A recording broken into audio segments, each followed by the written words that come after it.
Faites l'appel, s'il vous plaît, Monsieur le greffier.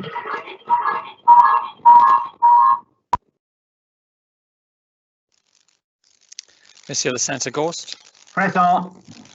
Monsieur le Saint-Farnham. Et la puissance de la terre. Monsieur le Saint-Farnham. Pour le règlement et pour la conduite du peuple. Présent. Avoir toujours conduit la gloire de ton saint nom.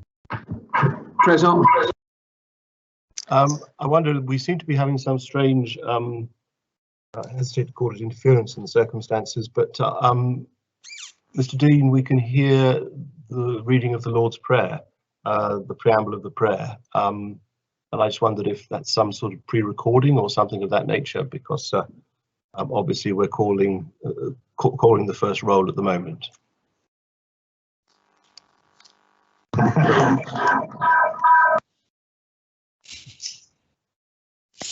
We have an enormous echo. Senator Farnham, I am present. I'm not sure if you received that. I have now, Senator, thank you very much. Perhaps, Greffier, if we could call the roll again, start again. Monsieur le Saint-Auguste. Présent. Monsieur le Saint-Farnham. Présent. Madame le Saint-Ferguson. Présente. Monsieur le Saint-Lefondre. Présent. Madame le Saint-Valois. Present. Madame le Saint-Meur. Present. Monsieur le Saint-Palais. Présent. Monsieur le Saint-Mezec. Présent. Monsieur le Connétable de Saint-Hélier. Présent. Monsieur le Connétable de Saint-Clément. Présent. Madame le Connétable de Saint-Laurent. Present. Madame le Connétable de Saint-Sauveur. Monsieur le Connétable de Saint-Brelade. Présent. Monsieur le Connétable de Gruville. Présent. Monsieur le Connétable de Saint-Jean. Monsieur le Connétable de la Trinité. Présent. Monsieur le Connétable de Saint-Pierre. Présent. Monsieur le Connétable de Sainte-Marie. Présent. Monsieur le Connétable de Saint-Ouen. Présent. Madame le Connétable de Saint-Martin. Present. Madame le Deputy Martin. Present. Monsieur le Deputy Southern. Présent. Madame le Deputy de Gruville. Present. Monsieur le Deputy Lewis. Présent. Monsieur le Deputy Tadier. Présent. Monsieur le Deputy Higgins. Monsieur le Deputy Masson. Présent. Madame le Deputy Pinel. Present. Monsieur le Deputy de Saint-Martin. Présent. Monsieur le Deputy de Saint-Ouen. Présent. Madame le Deputy Dublé. Present. Monsieur le Deputy Labby. Présent. Monsieur le Deputy Wickenden. Présent. Monsieur le Deputy de Sainte-Marie. Présent. Monsieur le Deputy Truscott. Présent. Monsieur le Deputy Young. Présent. Monsieur le Deputy Ash. Présent. Monsieur le Deputy Morel. Présent. Monsieur le Deputy Guida. Présent. Monsieur le Deputy de Saint-Pierre. Présent. Monsieur le Deputy de la Trinité. Présent. Monsieur le Deputy de Saint-Jean. Présent. Madame le Deputy Legra. Present. Monsieur le Deputy Aye. Présent. Madame le Deputy Perchard. Monsieur le Deputy Ward. Présent. Madame le Deputy Alves. Present. Monsieur le Deputy Pamplin. Présent. Madame le Deputy Gardner. Present. Monsieur Doyen? Thank you, sir. Can you hear me? We can, thank you. Thank you. All right, can. Notre aide soit au nom de Dieu qui a fait les cieux et la terre. Amen. Seigneur Dieu, Père éternel et tout-puissant, qui a établi le gouvernement et la puissance de la terre, pour le règlement et pour la conduite du peuple, et qui nous a commandé d'avoir toujours pour but la gloire de ton saint nom. Nous te prions qu'il te plaise de donner à cette assemblée le don de conseil et de prudence, d'unir les cœurs et les affections de tous ceux qui la composent, de la conduire tellement toi-même par ton Saint-Esprit que toute l'heure de l'opération est en accompagnée de la bénédiction. Réussisse au bien-être et au soulagement du peuple, qu'il te plut de commettre à leur soi. Car nous t'en prions au nom et par le mérite de ton Fils bien-aimé Jésus-Christ, Notre Seigneur, qui nous a enseigné de t'invoquer en disant, Notre Père, Père, qui est aux qui es aux cieux, cieux, ton nom soit sanctifié, sanctifié, ton règne ton vienne, règne vienne, ta volonté soit faite dans la terre comme au comme ciel. aux cieux. Donne-nous aujourd'hui notre pain Pain quotidien quotidien, et nous pardonne nos pardonne nos offenses offenses, comme nous pardonnons à comme ceux qui nous ont ceux qui nous ont offensés. offensés. Et ne nous envoie pas en tentation, tentation, Tentation, mais mais délivre-nous délivre-nous du du mal. mal. Car à toi la reine, Règne, la puissance de la gloire, au siècle siècle des des siècles. siècles. Amen. Amen.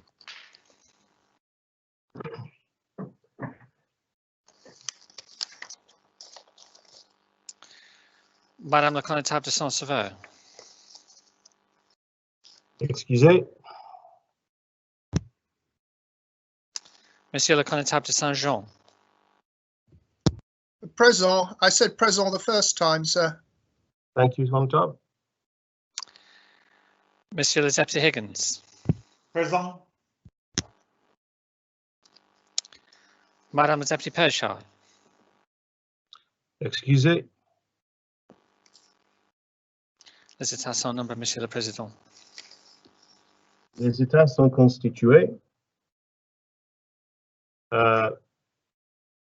I'm not sure if His Excellency has joined us this morning, but if he has, then of course we welcome him in the usual way. There are a number of subordinate enactments under B. A number of documents and matters have been presented or laid in the consolidated order paper under section C and under section D. The following matters have been lodged. Encroachments on the foreshore revised policy P111 amendment to the amendment lodged by the Minister for Infrastructure. Encroachments on the foreshore revised policy P112 second amendment lodged by the Minister for Infrastructure.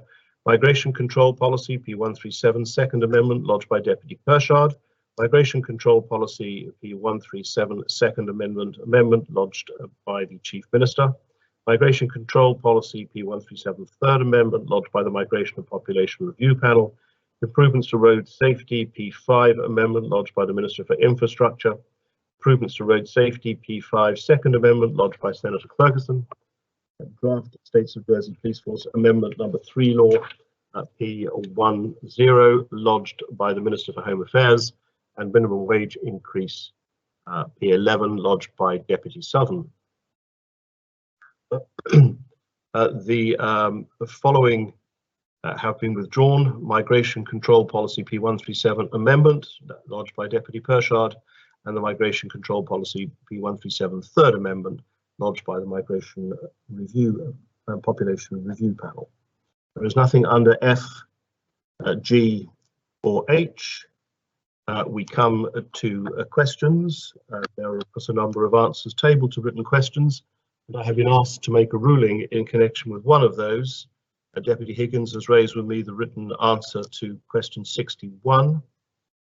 I have considered this, and it seems to me that the question asks for funding allocations from 3 sources of funds.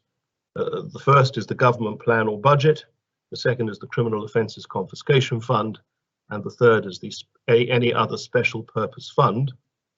And the answer deals with the Criminal Offences Confiscation Fund and says that there is no other funding from other special purpose funds, but no answer is given in connection with the government plan or budget category of expenditure, and therefore a further answer will need to be provided to address that particular point. Thank you, sir. Very well. We come now to oral questions. And the first question will be asked by Deputy Pamplin of the Minister for Children and Housing. Deputy. Thank you, sir. Good morning. I hope everyone's well. Will the Minister update the Assembly on the impact, if any, that the COVID-19 pandemic has had on the commitment made to address the recommendations of the Independent Jersey Care Inquiry and its follow-up report in 2019? So I believe the order's gone through and I'm taking it. It's Deputy Massel here. Yes, thank you, Deputy. Thank you, sir. I thank the Deputy for his question. The commitment to the recommendations of the care inquiry as laid out in P08 of 2017 haven't changed, and therefore the commitment is still there. Of course, various work streams have been delayed due to the COVID-19 pandemic. However, I'm pleased to say that some other work streams have still managed to progress despite this. The Deputy will be aware of the progress being made by the Youth Parliament, and of course, I believe last week I was able to announce the e-learning module on the United Nations Rights of the Child, which has been rolled out across the states government for states members and for staff. There are other work streams which will be coming to the Assembly this year, sir. So I hope that gives comfort to the Deputy that the commitment remains. Dr. Mantle, Deputy. Yes, thank you, sir, and I thank the new Minister for his answer. I am more interested in what has delayed. Can the Minister address the first part of his answer there and give us an outline of what work has been delayed and what extra work and effort will be put in place to get that back on track? Thank you. Thank you, sir. So, as you know, there are about 8 different work streams coming from the care inquiry as well as the follow-up report. So, for example, things that will be coming to the Assembly are around things like the Corporate Parenting Board, where there'll be a framework in order to give duties on the states and ministers, for example, and establish that in a firm legislative framework. That, of course, has been delayed, but we are pressing through with that. We know, for example, there are other aspects such as the indirect incorporation of the UNCRC, which again has been delayed, but we are now getting that back on track. And you know, I'm happy to write further to the Deputy if he's got any specifics which he's concerned about. Senator Messick. Thank you, sir. When it comes to recommendation 7 from the Independent Jersey Care Inquiry, can the Minister tell the Assembly whether he considers the effect of the COVID-19 pandemic a greater risk to fulfilling recommendation 7, or is the greater risk the political commitment to fulfill it from his ministerial colleagues? Thank you, sir. One of the key ways in addressing recommendation 7, the Jersey Way, is to progress the public sector's ombudsman. We had that debate through an amendment in the government plan last year, and the amendments were successful, and that work is progressing. So there is work going forward on that particular recommendation. Supplementary, please, sir. Of course, that was not the only part of recommendation 7. There was substantially more to it than that. Does the Minister feel any confidence that his government colleagues understand the seriousness of addressing recommendation 7 and the Jersey Way, and does he believe that he will have the full support of government ministers when it comes to implementing its recommendations, not least, of course, the recommendation on the separation of powers, which is fundamental? Thank you, sir. There have been several debates in the States Assembly because the care inquiry recommended further consideration of these types of matters, and the Assembly itself has continued to consider this particular aspect. I know, for example, previous chief ministers have brought propositions to the Assembly and the current one, which ultimately have been unsuccessful. So this matter will continue until the Assembly is able to resolve the matter. Deputy Ward. Thank you, sir. May I ask the Minister, regards recommendation 6 around corporate parenting, can I ask the Minister what his view is and what he sees as the notion of corporate parenting and what it means to us, and what has progressed in this area to enable this recommendation to be enacted upon? Thank you, sir. Minister. Thank you, sir. Yes, so this manifests itself in the I think it's the Corporate Parenting Board. Yeah, the Corporate Parenting Board And the aspect around that will be that there is work, legislation coming to the Assembly to put that on a statutory footing. And of course, that is about putting responsibilities and duties on members and officers within the government. So things like a duty to disclose, all those types of things will be wrapped up in that legislation, which will be coming forward. Supplementary, sir? Yes, Deputy. Does the Minister have a date for that legislation, and can he summarise how that will improve the safety of our children and ensure that our children are genuinely put first, as the government has claimed to do? Thank you, sir. I don't have a date with me today, but I'm happy to respond to the Deputy with those types of more detailed questions. This question from Deputy Tadier, then the final supplementary, and then we'll have no more questions. Deputy Tadier. Thank you, sir. The care inquiry had quite a lot to say about the lack of affordable housing for children in relation to poverty and creating a precarious situation, which was not helpful for children and families. Despite the state's decision in 2018 to end the discrimination against children being able to be part of a family renting private property in Jersey, the decision still hasn't been brought forward by his colleague, the Social Security Minister. Will the new Minister for Children be putting pressure on his fellow colleague to make sure that this is brought to fruition so that recommendations can be brought forward in a timely fashion? Thank you, sir, and I thank the Deputy for his question. As he says, I believe this is a work stream which in the government plan is due to be worked on by the Social Security Minister this year. And I'm happy to take the Deputy's point away and have discussions with my colleague in order to accelerate that if needed.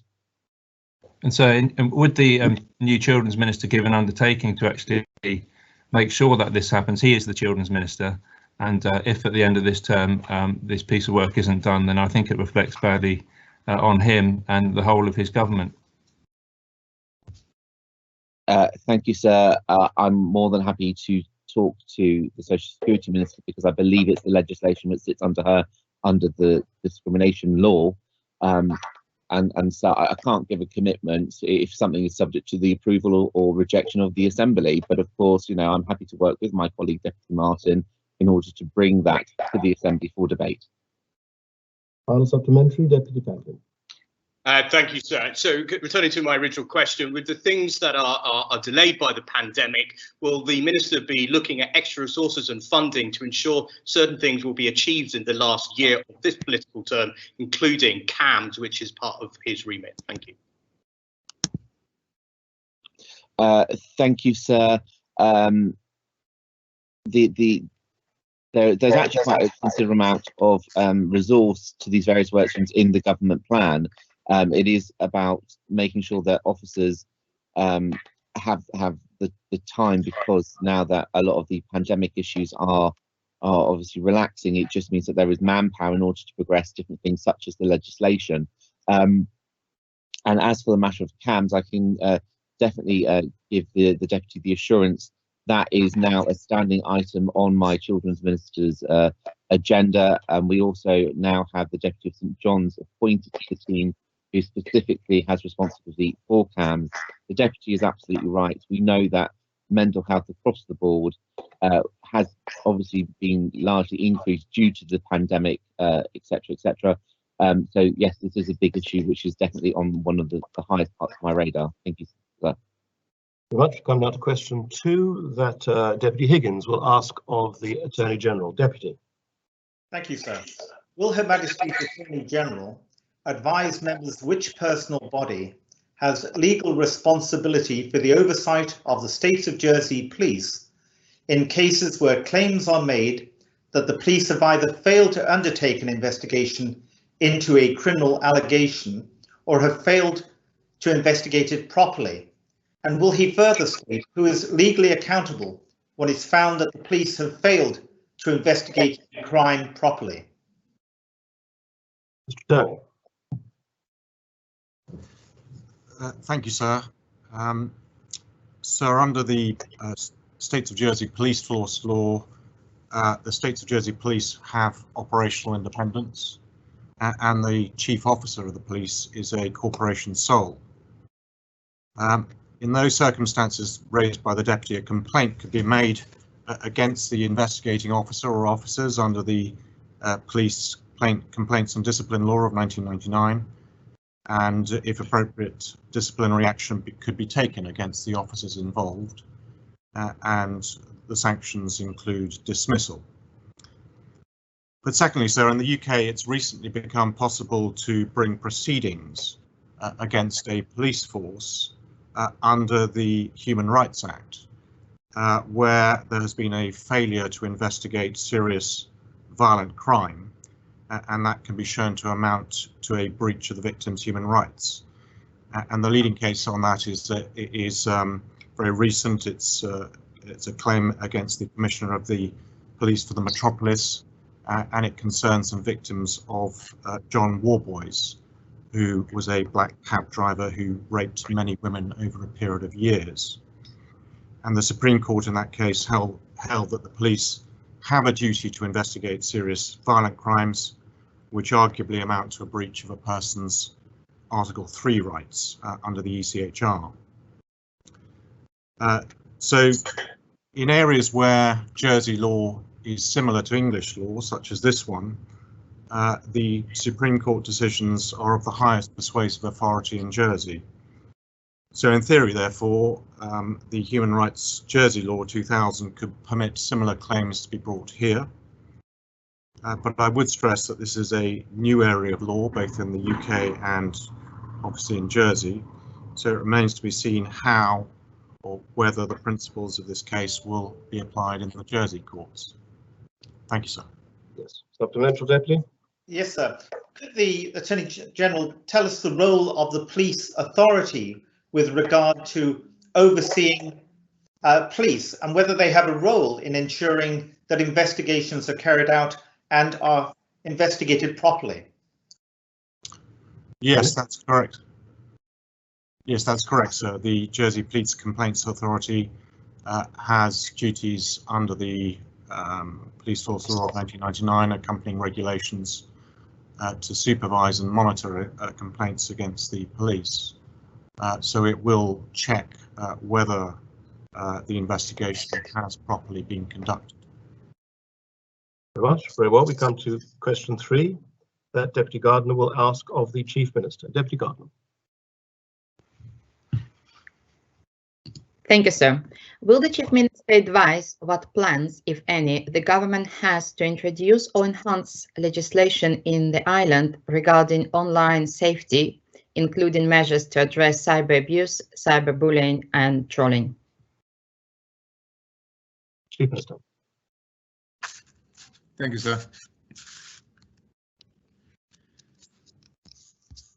So Jersey has legislation in place that addresses cyber abuse, including cyberbullying, and the police consider they have the powers to prosecute where appropriate. This legislation was updated in 2016 to ensure it remained fit for purpose in light of rapidly evolving technology and consumer behaviour. And so I hope all members, however, will join me and will join everybody in roundly condemning the abuse that's been received by both the Deputy and other members. But the Deputy will also be aware that Deputy St Peter has proactively been looking at this area, and the preliminary conclusion of his work is that everyone, including the police, potential victims and potential offenders, could benefit from greater clarity regarding what is legal or illegal, the recourse victims have and the consequences perpetrators could face. I'm therefore in the process of instructing officers to work in consultation with the police and the Law Enforcement Department to put in place new guidance designed to offer greater clarity and certainty and therefore greater protection to offenders. Separately, members will also be aware of the work commissioned by myself, which is presently being set up and will be led by Deputy Pershard, specifically on social media and young people, which will proceed parallel to this area, sir. Supplementary? Yes, Deputy. In the cyber world, a verifiable record of the abuse or bullying exists, which not always exist in the world of normal conversation or dialogue. Why it is so much more difficult to enforce laws in the virtual world? So I think we're getting to a legal area, which is definitely not my area of expertise. So I'm not too sure I'm particularly qualified to answer that question, other than I believe, and this is my guess, that it may very much depend on the jurisdiction and where the data is held. I would imagine it's at least one area that requires clarity within the laws. But as I said, sir, the advice we've had to date, and that's why what the piece of work that obviously Deputy Peter has recently undertaken is that we give put in place some greater guidance, which does offer greater clarity and certainty to islanders. In other words, enabling them to understand their rights and the abilities that they can do under our existing laws, sir. Very well, I have questions noted from 4 other members, then a final supplementary, so I won't take any more after that. Deputy Doublé. Thank you, sir. Given the disproportionate impact of many of these crimes on women, including revenge pornography, which, as I understand, is currently covered by the telecommunications law, but not sufficiently covered. But given these disproportionate impacts, will the Chief Minister ensure that the work in this area takes a gender-sensitive approach, please? Chief Minister. Sir, as far as I'm concerned, all bullying in this area is reprehensible, and therefore, sir, all bullying all those areas should be treated with the appropriate levels of sensitivity. Supplementary, Deputy Doublé. Yes, please, sir. Does the Chief Minister agree that I think he needs to go and look up the term gender sensitive, because from my point of view, it's not acceptable that that response is still being given, given the moving on of understanding of such terms. And would the Chief Minister perhaps look at that term and then come back to me with an answer? So the point I'm making is that, as far as I'm concerned, I don't care what gender trait or anything else that anybody is displaying if they are being bullied. I'm not going to discriminate in that area. As far as I'm concerned, sir, bullying in terms of the social media side that we see particularly is reprehensible. And I therefore take the point, sir, it doesn't matter who is on the receiving end of it. If it causes the damage that we refer to, sir, then it should be condemned. And if there are further things we can be doing on that area, we should be doing that, sir. What I said, sir, is that it should be treated sensitively according to individual circumstances. And I take the point the Deputy is making. The point I'm also making, sir, is that I think it is a wide issue that is shared by many members of the community. And therefore, that is what we need to be focusing on, sir, is in an appropriately sensitive way. I do accept the point that the Deputy has made, but equally, sir, I'm also making the point that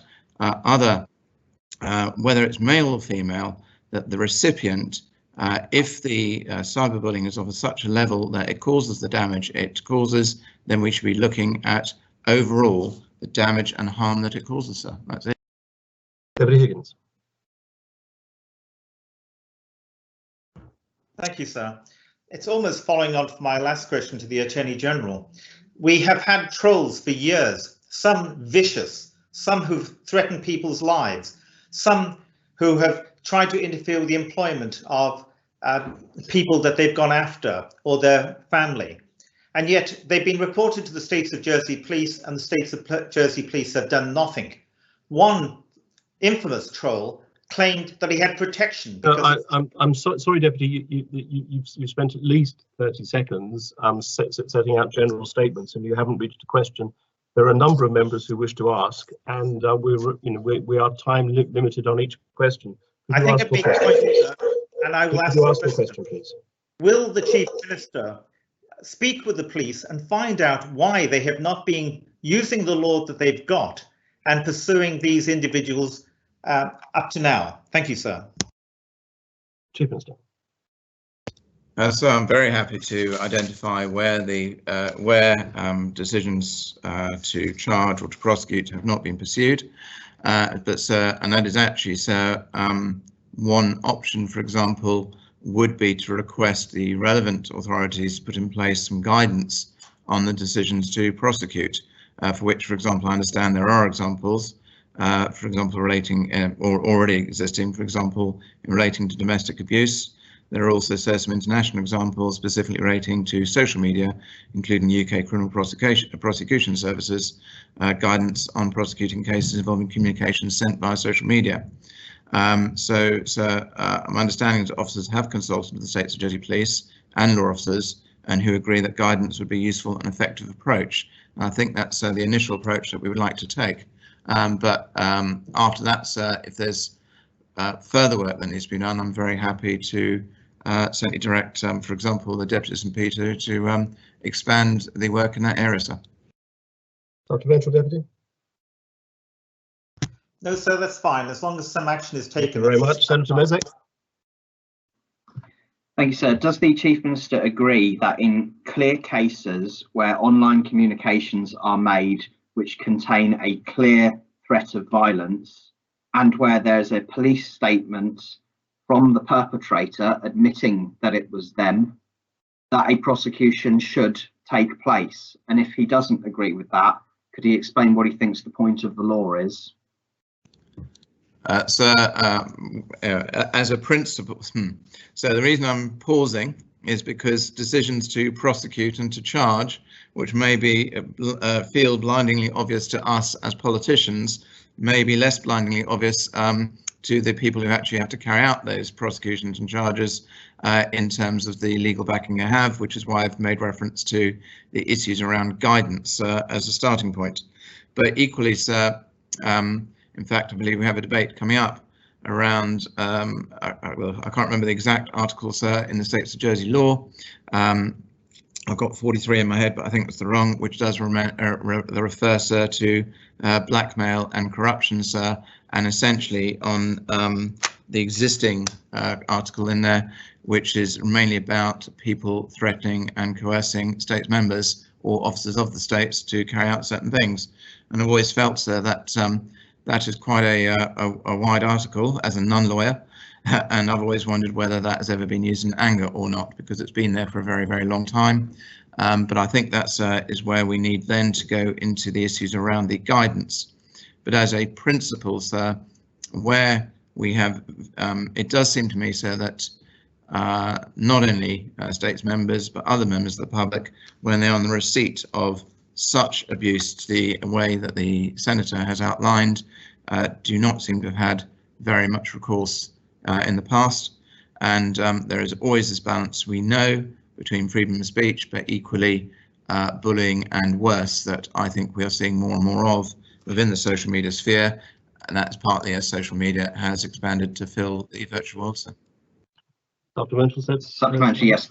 Thank you, sir. Would the Chief Minister agree that when there are such clear cases with admissions from the perpetrators, but still no prosecutions taking place, that it sends out a message that in fact that sort of behaviour is acceptable, and public officials will continue to have to put up with unacceptable behaviour and put off good people from going into public service, so long as people aren't held accountable for their actions? Let's be very clear. I agree vehemently with the second half of what the Senator has just said, because I think it does put people off in terms of the level of abuse that is sometimes received by people in public service. And as I said, in terms of the first part, sir, the decision to prosecute is obviously not a political one, and that's why I'm being very cautious about not interfering in that area. But equally, it needs to be very clear that in today's world, it is not acceptable, sir. Deputy Ward. Thank you, sir. May I ask the Minister, given that we've recently taken on much more online work and people's workplaces have gone into their homes, does he see an increasing issue, for example, for teachers and lecturers who have taken the classroom into their home and have more online contact with parents, where they may face abuse or bullying? And what does he feel should happen in order to protect that section of the workforce? Thank you, sir.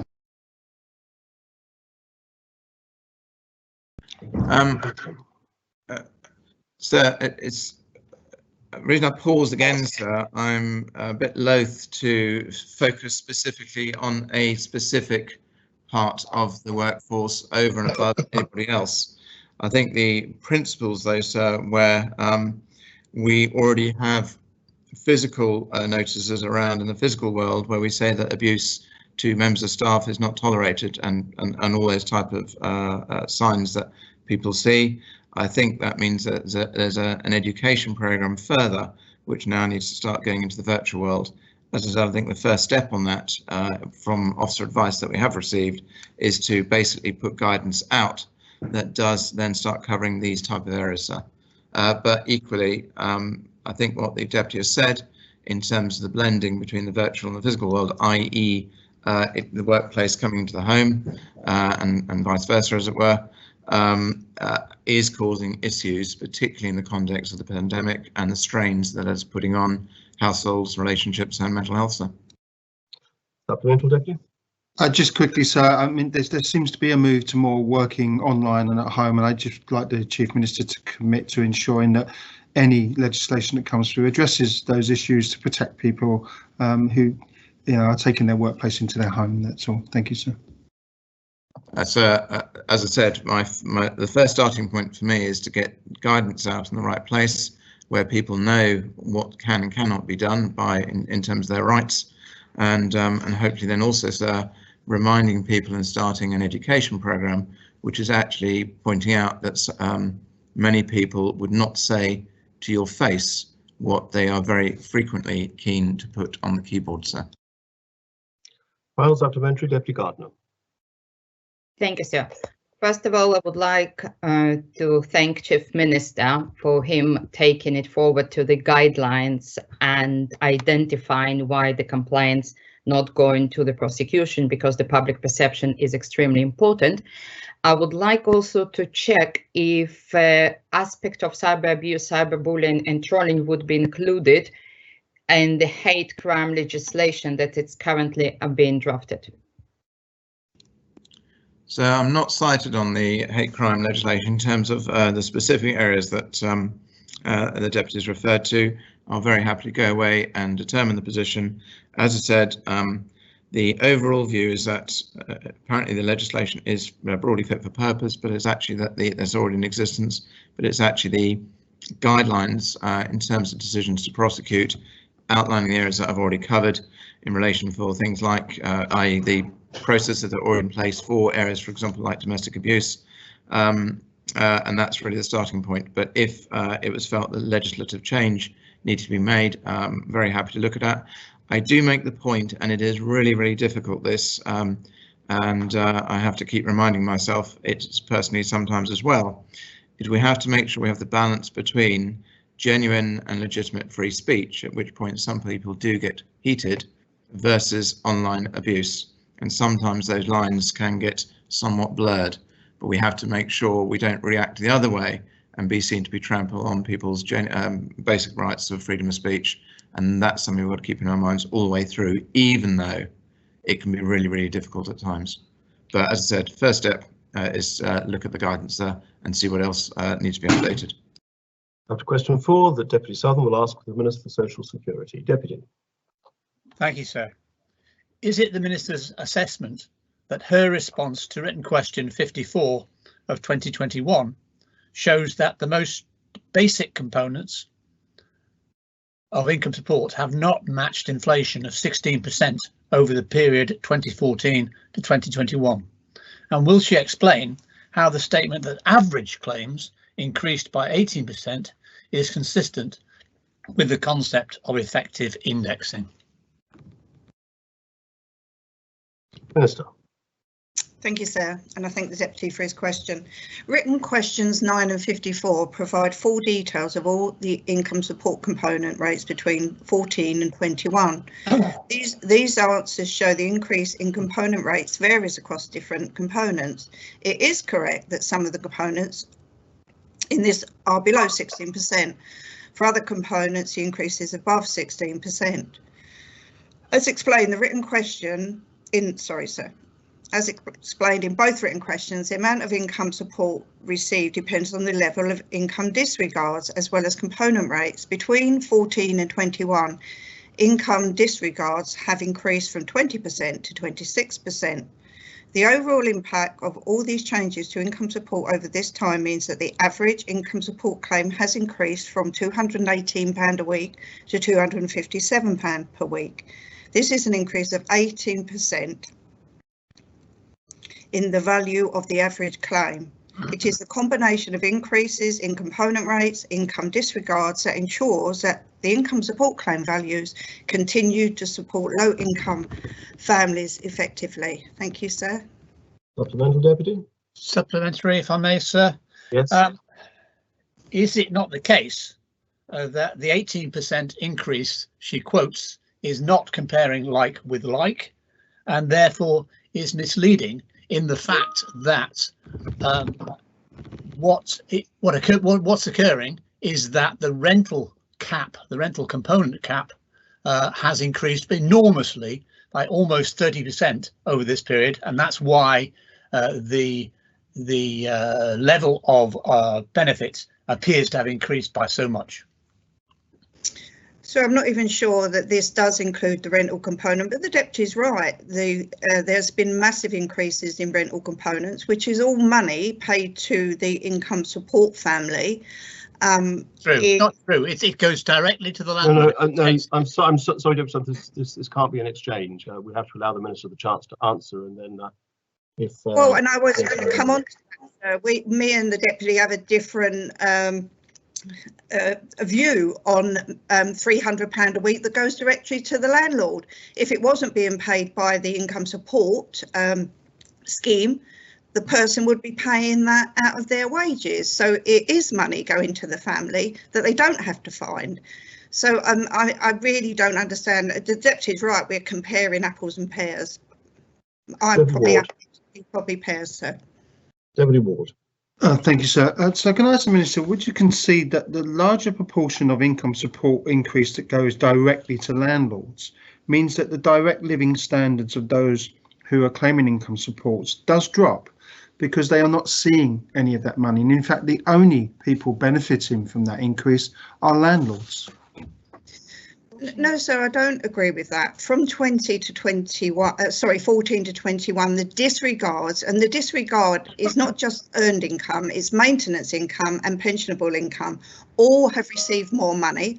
The reintroduction of the income, the single parent allowance, and then the introduction in 19 of the £10, which was a full payment in 20. It was £5 in April 19 and £5 in October, but a full £10 for the first child, which is 22%. So the majority of people are better off by the 18% that I've quoted. Thank you.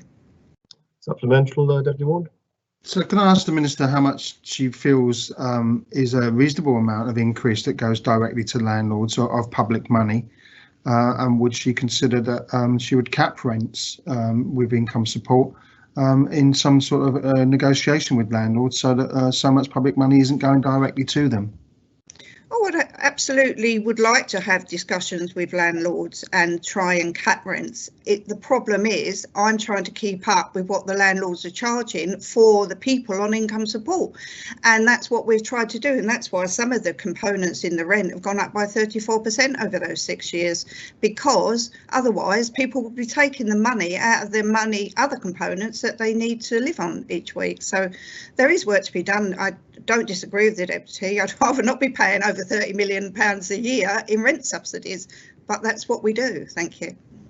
I have a question from Deputy Tadier, Deputy Higgins, and then a final supplementary, Deputy Southern. No more questions. Deputy Tadier. The Minister said she'd like to cap rents in the private sector. What does she mean by that, and how would she do it? Well, there is the million-dollar question. How would I cap rents in the private sector? I've been in this assembly over 20 years, sir, and it's one of the big elephants in the room is rent. It's a massive amount of people's income, whether that's earned income or income support income. I can work, and I work very well with the new housing minister.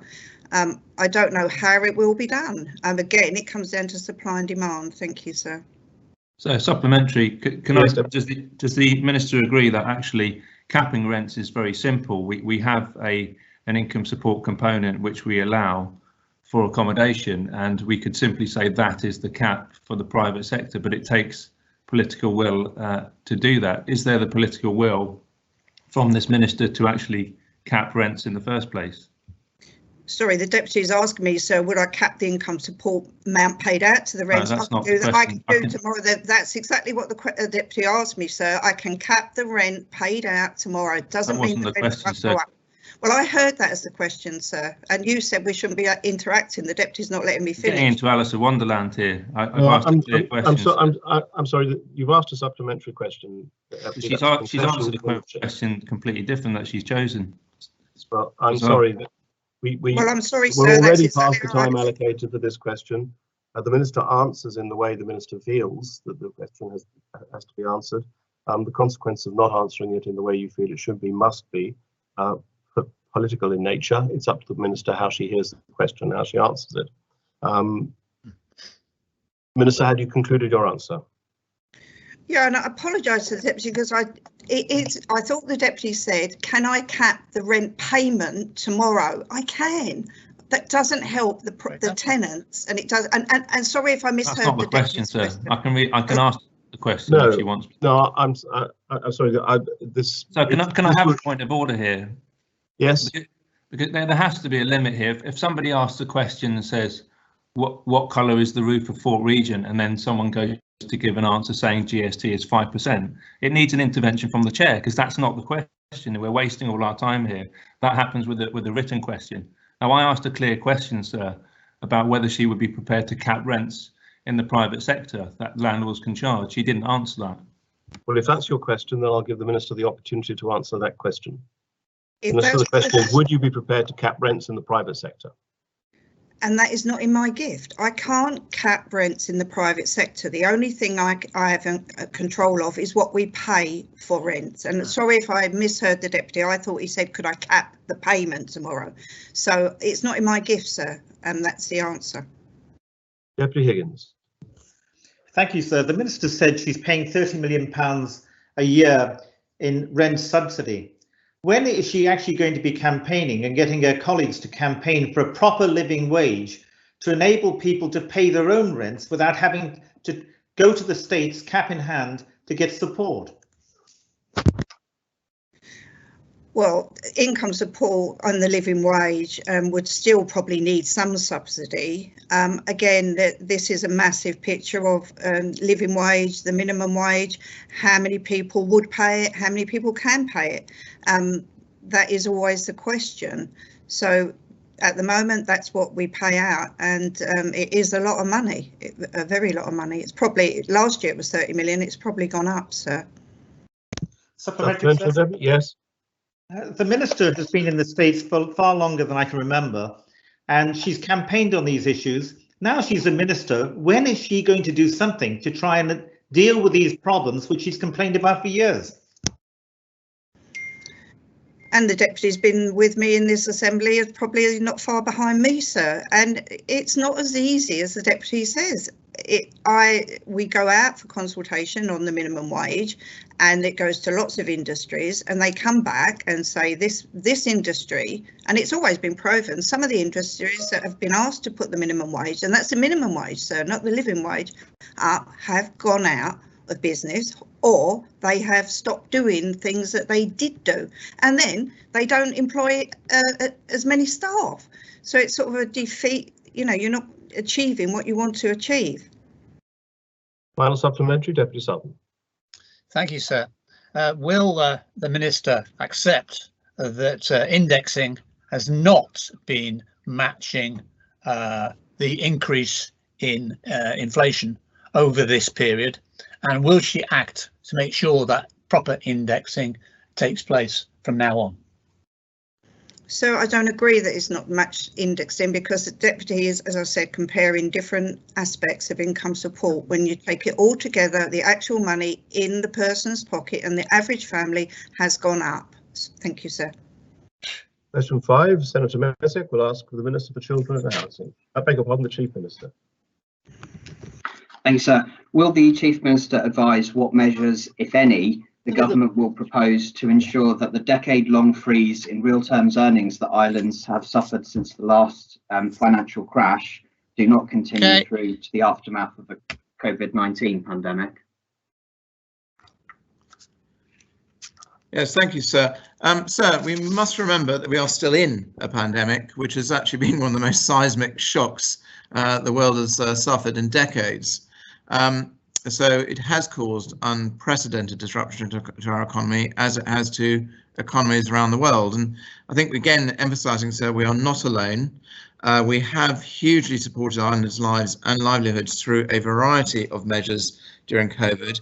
And in fact, sir, real-term earnings for the last reported period, which is the last 12 months to June of last year, do actually show an increase in real-term earnings, sir. But overall, which I hope answers the Senator's question, as I said, we've put a package of measures in place to ensure the economy can recover quickly and to try to reduce any permanent economic impacts. And going forward, the focus will be on supporting increases in productivity and on the wider work of our Future Economy programme.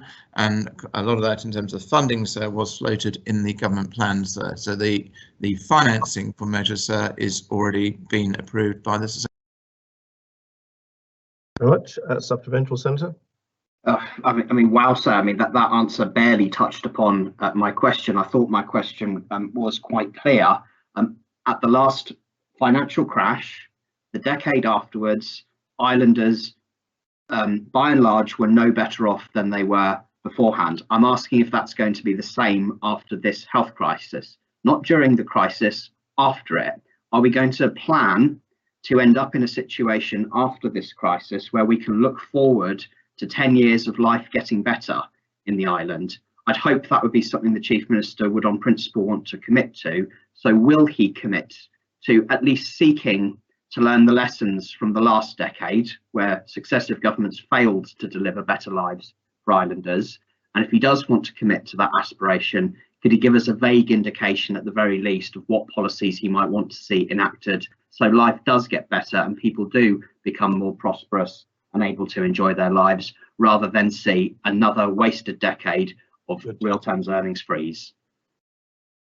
Whilst I like the fact that the Senator sometimes loves the politics, sir, I did actually split the answer into two parts. One is what we have been doing, sir, and the other part is saying that we are putting a package of measures in place, and that's the financing of that has already been approved in the government plan. So in answer there, sir, have we got measures in place to ensure that real earnings do increase, sir?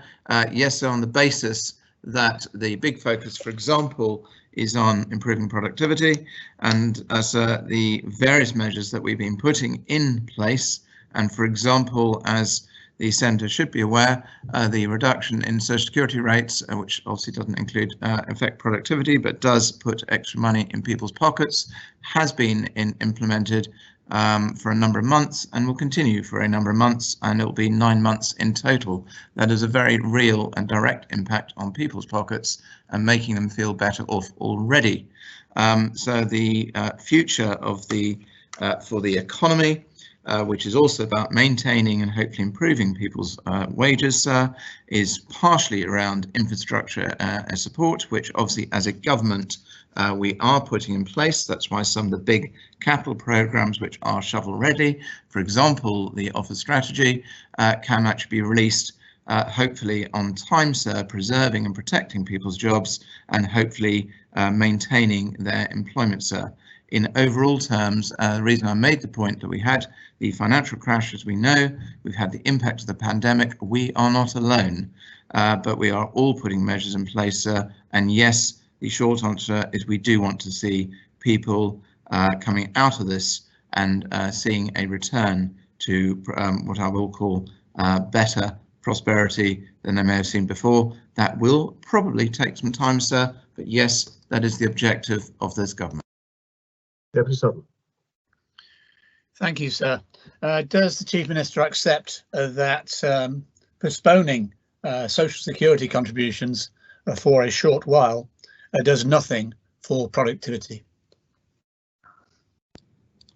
I think I said that in my answer, sir, and it is not postponing, sir. On these particular ones for individuals, sir, they have been essentially the rate has been lowered, sir. It's not postponement, it is a permanent payment that has been made to all working Islanders.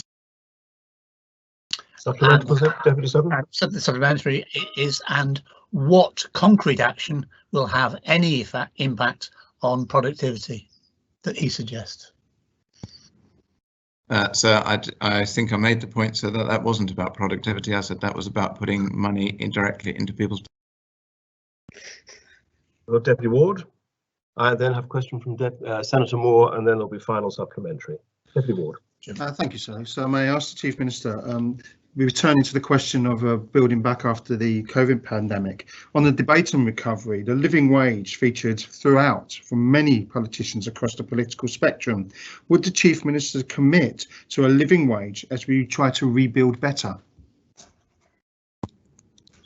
So the only difference, I believe, between, as far as I'm aware, all but certainly most of the council ministers and the deputy is purely around timing, sir. That we do all want to see a move eventually to the living wage, but equally is making sure that as we allow businesses to come out of the economic shock they have suffered, sir, over the last 12 months, it's about the timing and not crippling them in a financial way, sir, as they emerge hopefully back into the sunlight of better economic times. But in terms of the principle, I think, sir, the Council Ministers has already made that commitment. It is purely about the timing, sir. Deputy Ward, supplemental. Yes, sir. Would the Chief Minister not agree that what the people of Jersey want after this pandemic is some political leadership that says we will rebuild better, and we won't rebuild as a low-wage, low-skill economy, but that of a skilled, high-wage economy where people have their dignity in their work to live the type of lives that will be productive and add back to our economy.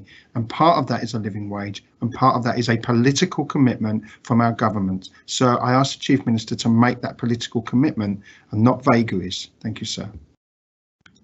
So I don't like the fact when people talk about vagaries. What I've always learnt, sir, is not to commit to a particular date when we are in the middle of a pandemic and don't know the exact timing when we're going to come out of it, and therefore know the exact economic circumstances that we will be facing. I also do rather challenge as to whether we're a low wage and low skill economy. So I think we have a lot of skills on the island. But in terms of the the people of the island want to see from the government leadership. They have seen leadership. We didn't get to this state in the pandemic by accident, and I think we've made that point before. And so we have put plans in place about long-term thinking and about long-term planning to come out of this. Part of that is around releasing infrastructure projects. That was approved by the Assembly in the last government plan. Part of that is around the future economic programmes, which Senator Farnham is charged with, and part of that is around new industries, for example, the cannabis work that is going on, and part of that is around improving productivity. And again, we're keeping Senator Farnham fairly busy on that front, which he is obviously enjoying immensely, sir. But that is the focus for the government as we come out of the pandemic and as we recover from the very tough times that we've had previously. Senator Moore. Thank you, sir. Following up on the Chief Minister's comment in relation to the potential for major infrastructure projects to benefit jobs and employment, it would be helpful if the Chief Minister could demonstrate what evidence there is that there is a shortage of local jobs at this stage in the local construction industry, as it is well known that in many instances businesses have to bring in people from outside of the island in order to maintain demand in the construction area, and therefore, in answering the question, he could demonstrate what benefits there will be to wages in this area and in other areas, as Senator Mezek asked in his original question. So I didn't quite get all the ramifications of the Senator's quite wide-ranging question there, sir. But in terms of do the infrastructure projects support local businesses and local jobs, sir? Obviously, there will be times when there is specialism required, but in general, sir, the construction industry is very much comprised of residents, and the businesses obviously generate profits on island, sir. So it is about maintaining the confidence within that industry and giving them certainty in providing a chain of construction projects, and that's where government has a significant role, sir, and that's where sometimes delay, sir, can cause issues. And I believe indeed at least one of the larger construction firms was talking about the consequence of delays on 2 or 3 of the projects that they originally had planned for. So obviously when construction projects come through, sir, and companies bid for those projects, they essentially line up all the local subcontractors and make sure they have them earmarked to start on an approximate date, subject to the usual kind of planning processes and preparation processes. And that's where so they need a degree of certainty and not sudden changes in projects which have long been in the pipeline, sir. And that's what I would like to try and give that industry, sir, that degree of certainty if we can, because otherwise at that point, sir, jobs actually get threatened rather than supported. Supplementary. Yes, indeed. I think the answer there does get to the heart of the political point here, which is that the Chief Minister prefers to focus on profit, and the original question is about earnings and wages and how people can live on the earnings and wages that they receive through work.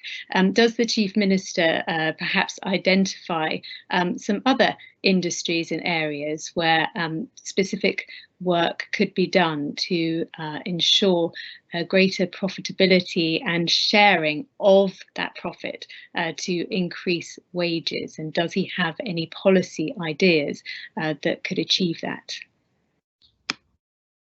So again, I'm afraid there are quite a lot of questions in there. I think the point I would pick up on is I actually said jobs as well as profits, and I'm surprised that the Senator doesn't realise that if a business doesn't make a profit, it can't provide the jobs, which obviously the jobs give the earnings that we've all been talking about.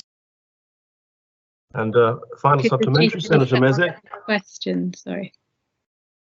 The question wasn't answered, sir. It was identifying other areas where greater profitability could help to support jobs and wages. Are you able to answer that question? I will give a very simple analogy, sir, that once interest rates eventually go up, so which is obviously completely out of our control, that will generate greater profits, no doubt, increase and will significantly improve productivity, sir. Other than that, sir, there are, which is obviously outside of our control, but I would hope that was a very simple example for the Senator to understand.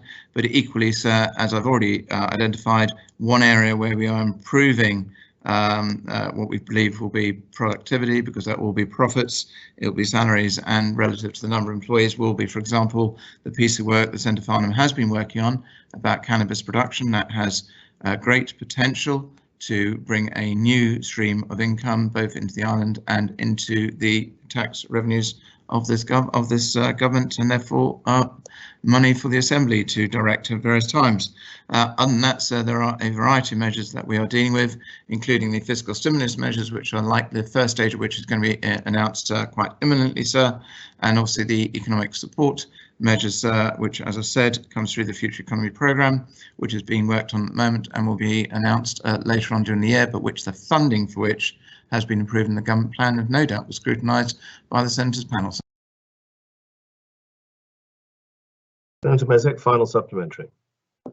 Thank you, sir. The aim of this question will be to try to get the Chief Minister to finally answer with something relevant to the question, because every time this line of questioning is pursued, he trots out a load of things that are frankly irrelevant. He spoke about the social security cut.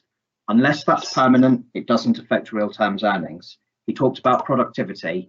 Unless that comes with wage increases, it's irrelevant. Senator, I was going to give guidance to members at the end of this question, because a number of speeches has arisen. But if you can formulate your question straight away, then that would be helpful.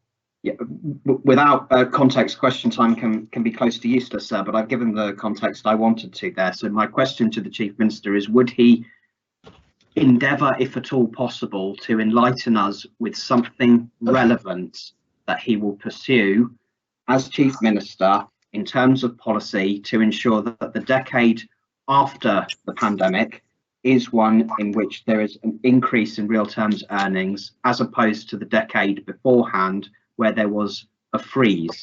How will he do that, and what detail on policy can he provide us? And if he can keep it to something relevant, that would be great.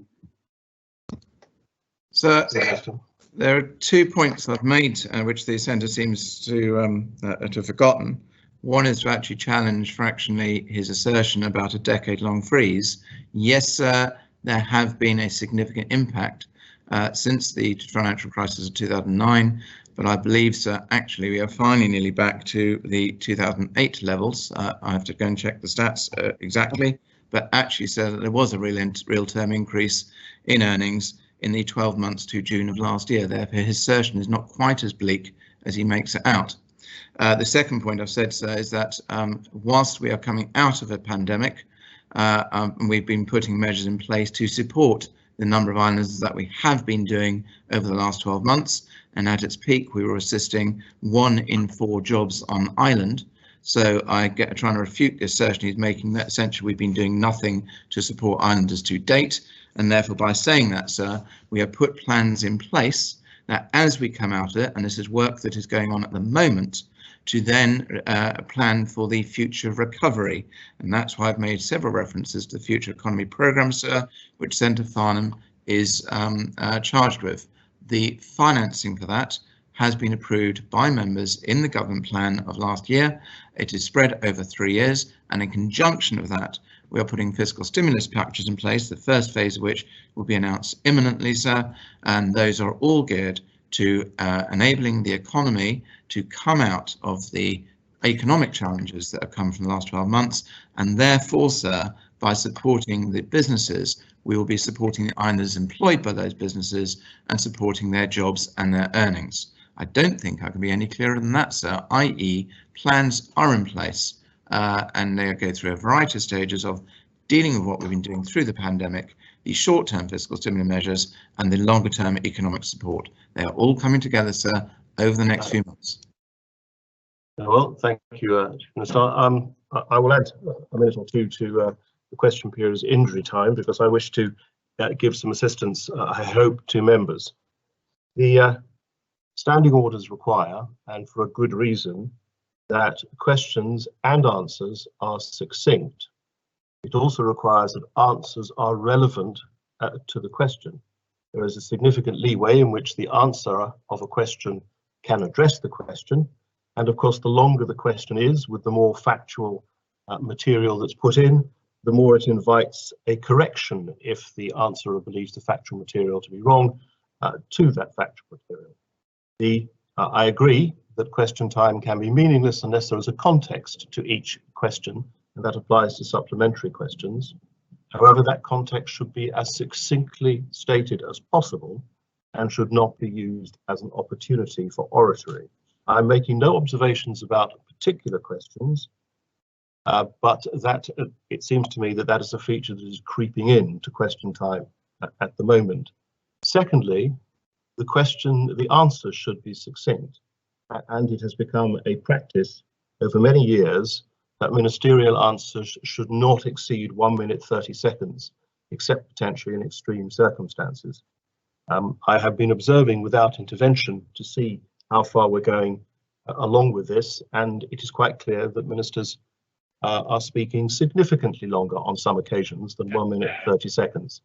And it seems to me that it's incumbent upon members, questioners and answerers alike to be succinct and careful in the way that they put their questions, so that there is a reasonable prospect of canvassing most of the questions on the order paper. I observe that we are now an hour into question time with an hour and 20 minutes left, and we have only covered 5 questions in the 23 or 25 question list.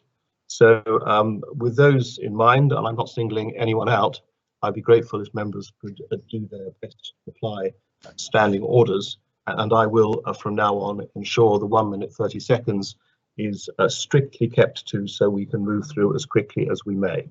We come to question 6. The Deputy Doublé will ask the Minister for Health and Social Services. Deputy Doublé. Thank you, sir. You can keep it as you. Is it the Minister's intention to revisit the current position within the gatherings regulations and order, whereby children under the age of 12 are counted towards the number of people considered as taking part in a gathering? If so, when will he do so? And if not, will he explain why? Minister. So I'm grateful to the Deputy for raising this point. As set out in my response to written question 81, I've already sought advice from the Medical Officer of Health about exempting children below school age from the gathering limit, which is currently set at 10 people. Recognising that participation in playgroups, such as parent and toddler groups, is very important to the development of children under 5 years of age, as well as being important to their parents' or carers' well-being, I propose exempting under 5s from the gatherings order in the very near future. The fine details are still being worked out, but I will provide them to the Deputy as soon as possible. Thank you. Supplementary, Deputy. Thank you, sir. I thank the Minister for his answer. I'm absolutely delighted to hear that the under 5s will soon be exempted from the gatherings regulations. I think that's critical. And my supplementary question to the Minister is, would he please consider extending this? Following a conversation with experts in the area, I've come to understand that actually under 7 or under 6 more sufficiently covers the early years stage. So would he please consider under 7 or under 6? But more ideally, would he consider under 12s, as other jurisdictions such as Wales and Scotland have done, I think, throughout serious moments in the pandemic, including quite large spikes in case numbers. Minister.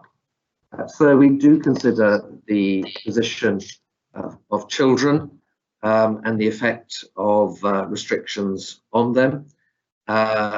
It is likely that any consideration for children under 12 will be given as part of the reconnection roadmap, and when we release a roadmap shortly, I hope, we will pay special attention to children above 5 who, of course, are at school and still have their connections outside of their immediate households in school and after school clubs where there is no limit to numbers gathering. Thank you, sir.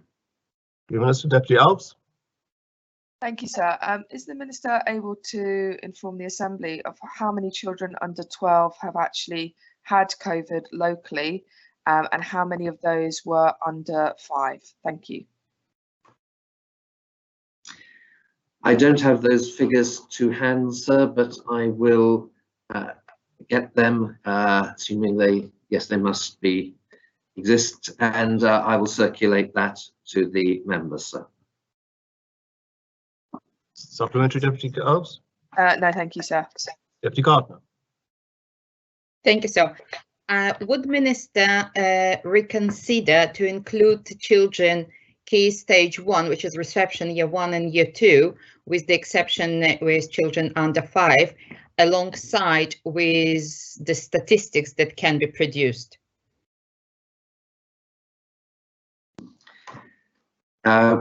We will certainly give consideration to any suggestions. I think the Deputy is suggesting, rather than a numerical age group, using a key stage of school.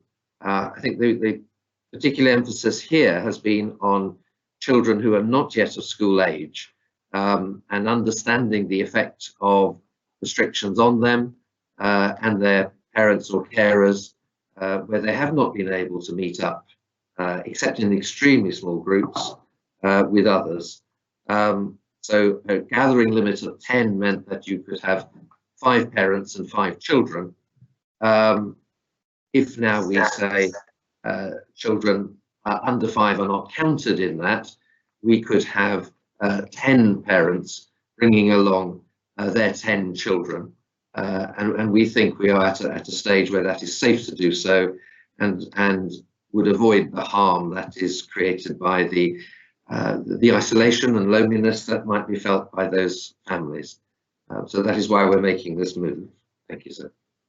Supplemental, Deputy Gardner? Yes. When I'm addressing Key Stage 1, we're talking about reception, year 1 and year 2 at children year 4, 5 and 6. Some of them will touch 7.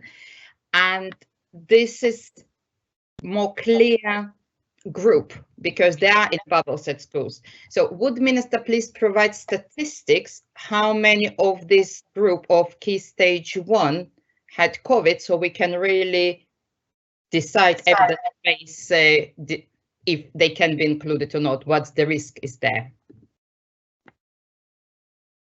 Minister. I think so. We will have a record of the ages of patients with COVID or those tested positive, so that should be possible. So I will attempt to get those details and circulate it with states members, so including those in up to 7 years old, so that's 5, 6, 7, and onwards up to 12 as requested by Deputy Owls, I believe. Thank you, sir. Final supplementary, Deputy Doublé. Thank you, sir. Can the Minister outline for us at this point what the additional risk is of not exempting children aged 5 to 12? Sorry, what would the additional risk would be if we did exempt age 5 to 12? Oh, I've just forgotten my other like that. Just that. Thank you, sir. Minister, what would those? So I think it is about balancing harms and ensuring that there isn't a spread of COVID that might develop into a cluster and then an outbreak. We know that amongst school children, COVID cases have occurred not so much from children spending time together, but families passing on COVID to the children. That seems to have been in the main what has happened. So it may be that there is not a great deal of risk in children, but of course they already have their social contact within their schools and other daycare settings, including after-school clubs, which are not restricted at all. So their needs are being met there. And it is a balance of trying to keep the rate of infection and the scenarios in which it may spread under control. But we are always looking at mitigating measures, and the roadmap will also address that question in children. Thank you, sir. Very much, Minister. We come to question 7. The Connétable St Helier will ask the Minister for Treasury and Resources. Connétable. Thank you, sir. What progress, if any, has the Minister made in implementing the decision of the States Assembly on the 16th of December 2020 in adopting the 10th Amendment to the Government Plan to review the provision of public services by the parishes? Minister. Thank you, sir. The short answer is that there has been little progress to date. This is due to other pressures on the workload of the Treasury and Exchequer Department, as well as the other departments, particularly Infrastructure, Housing and Environment, that will need to participate in the review. I am aware that this is an important matter and not just for the Connétable. The Comité des Connétables has also written to me to inquire about progress. I last responded to them on the 12th of February. So I am grateful that the States Assembly approved, in the amended 10th Amendment, an expenditure allocation of £50,000 for the department to secure assistance to carry out this review. I have asked the Treasurer to progress this with more urgency once current pressures have abated.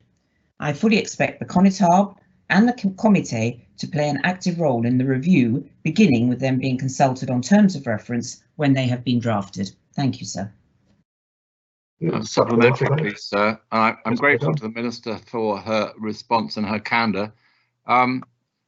We've now had about a quarter of the time that is available for this review, given that it was to be completed by the end of this year. Is the Minister confident that the timetable she's setting out with her officers can meet this deadline? So the amendment to the Conitarb's amendment actually removed the specific time deadline for this. If I can just quickly report what the accompanying COM amendment stated. It says that in order for a proper understanding of all of the facts and for all affected parties to have an opportunity to express their views, a thorough review will need to be undertaken. That cannot happen in the timeframe the Conitable has suggested. Therefore, this amendment takes out that deadline. It further says we will commit to the review and will report back on the outcomes in 2021. Thank you, sir. Very well. That brings us now to question 8 that the Deputy Lehagarah will ask of the Assistant Chief Minister. Deputy Lehagarah. Thank you, sir. What health services, if any, that are due to be relocated from Overdale to the former Les Canaves school building is it anticipated will not return in their current form on completion of the new hospital? Assistant Chief Minister. Thank you, sir. In the short time from the States Assembly decision on the 17th of November 2020 for Overdale as the preferred site for the AR Hospital project, the team have worked at a good pace, sir, to find an alternative site announced on the 1st of February for the decancer of the Overdale services. And since then have undertaken 3 sets of clinical user group meetings to consult with the staff in order to design an appropriate facility at Les Canaves for services currently at Overdale. All services will be sorry, sir, I have an echo. All services will be accommodated at the former Les Canaves school buildings other than the pharmacy store, sir, Meals on Wheels and horticulture, which are all still, sir, the location of which are all still a work in progress, with further meetings planned this week. As for the services returning to the new hospital, all those will be accommodated in the new hospital, sir, in due course. Some have asked not to do that, and others will have a split service by design, sir, in line with the new care model and in line with the introduction of more community-facing services, sir. I would like to reassure members and the public, sir, that the new hospital will be the pinnacle, sir, the hub of and the centre, sir, of healthcare in Jersey, and will facilitate the new healthcare to bring your answer to a close, please. And future models, sir, into the future. Thank you. Very much indeed. Supplementary, Deputy? Yes, please, sir. I'm a little concerned, as are the public. The Minister has said that all services, bar a few of those going to Les Canaves, will be returning. However, this is not shown in the hospital brief. So can he please explain why that the hospital brief doesn't show all the services which are currently at Overdale, which is anticipated to return? Thank you, sir.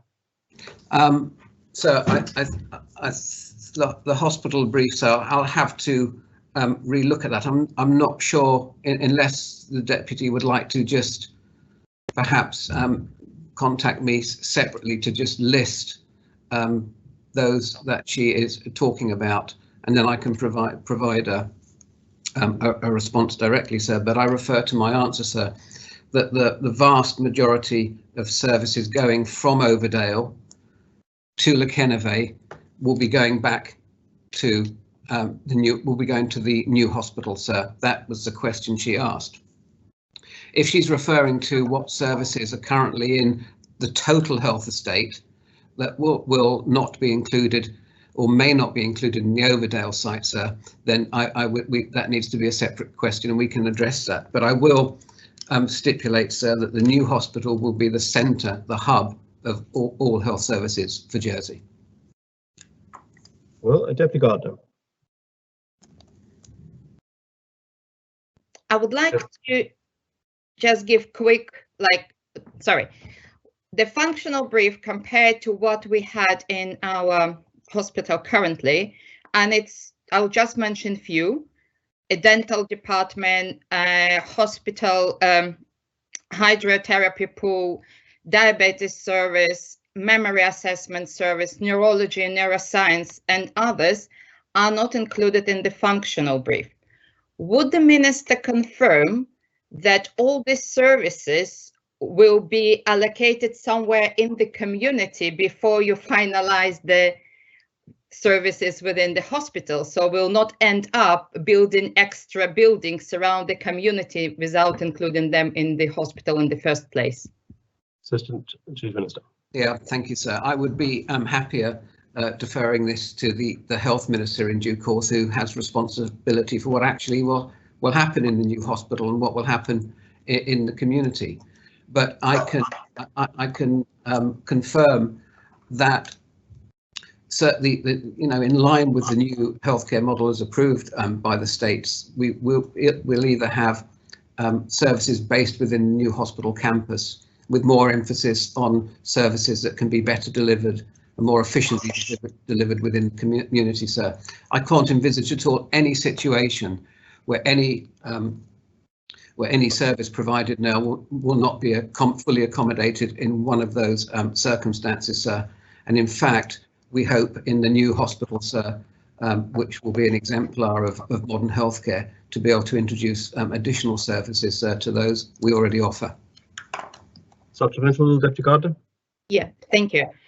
As a minister who is responsible for the new hospital project, would Minister ensure that we have infrastructure in place in the community, which I'm very doubted out, to accommodate services who will be taken out from the current hospital? Yes, I just think I can refer to my previous answer. Every health service we have now will be facilitated and the infrastructure will be provided, sir, whether that's in the new hospital campus or within the community. So I can confirm that. Of course, we don't know exactly yet what will be community facing, what will be split services based at the hospital and in the community, and what will move directly to the community. So that's a work in progress, and that's being led by the Health Minister and his team, sir. But I just want to reiterate that all of the services, and hopefully new services, will be included in either the hospital campus or within the community infrastructure. Well, Senator Moore, and then final supplementary. Senator Moore. Thank you, sir. As the Minister with responsibility for this major project, why does the Minister not have a better handle on the services that will be provided within the future hospital? Deputy Gardner has already highlighted some examples of services that are not identified as returning to the General Hospital in the functional brief. Thank you, sir. I believe I have, together with the oversight group and all of the team, an excellent handle on the development of the new hospital, sir. What I don't have in front of me is an extensive list of every single service offered, sir. It doesn't relate to the original question asked by Deputy Lehegerar's question. And I believe supplementary should be in line with the original question, was in relation to what services were being transferred to Lequenave and back to Overdale, sir. So yes, we have a full and very good grasp of the project, sir. But if the senator would like to ask a more detailed question, sir, in a future sitting perhaps, or even engage directly with me, sir, outside of the states, we would be very pleased to provide a detailed answer, sir. But with the best will in the world, sir, I'm afraid I don't have the facts in front of me to list every single type of service on offer. Supplementary, Senator? No, thank you, sir. Thank you. Final supplementary, Deputy Lehegerar. Thank you, sir. Yes, I mean, this question actually relates to a considerable concern from the general public, who have seen that services are being moved and do not appear to return. And as an example, rehabilitation and the rehabilitation ward theoretically started at Overdale, and then it was only moved to the General Hospital at Gloucester Street as a result of COVID-19. So that service appears to be nowhere. So if the Minister could answer the question in relation to where the rehabilitation or the rehabilitation ward will be located, that would be helpful, sir. Thank you. Thank you, sir. As I've said before, the the final outcome of placement of services, whether they be totally in the new hospital, split service between the hospital and the community, or in the community, sir, is still a work in progress, sir. So I can't answer that presently, but we will provide, as the project develops, as the healthcare model develops, we will be very pleased to answer all of those questions, and I'm sure the Health Minister who leads that aspect of the project will also be able to provide clarifications as the project develops. But I want to reiterate, sir, that every single service that is provided now, sir, will be provided, will have new provisions in the new health estate, sir, the pinnacle of which will be our new hospital. Thank you. Very much. We come to question 9. The Deputy IA will ask the Minister for Health and Social Services. Deputy IA. Thank you, sir. Will the Minister advise the Assembly whether he intends to relax the restrictions on relatives visiting family members in care homes? Thank you, sir. Minister. Thank you, sir. Public health guidance for visiting in care homes is reviewed on a 3-weekly basis, taking into account the latest data and island context with respect to COVID-19. An update to the guidance published on the 23rd of February considered feedback from care homes and built on previous guidance to incorporate bespoke advice for visiting in Jersey hospice care.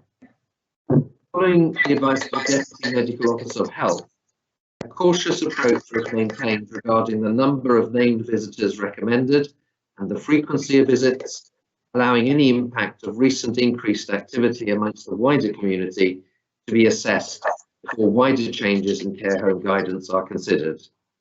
I will be reviewing the need for any further changes to the guidance, for example, considering whether further flexibility can be safely given ahead of the 16th of March, when the next update is due to be published.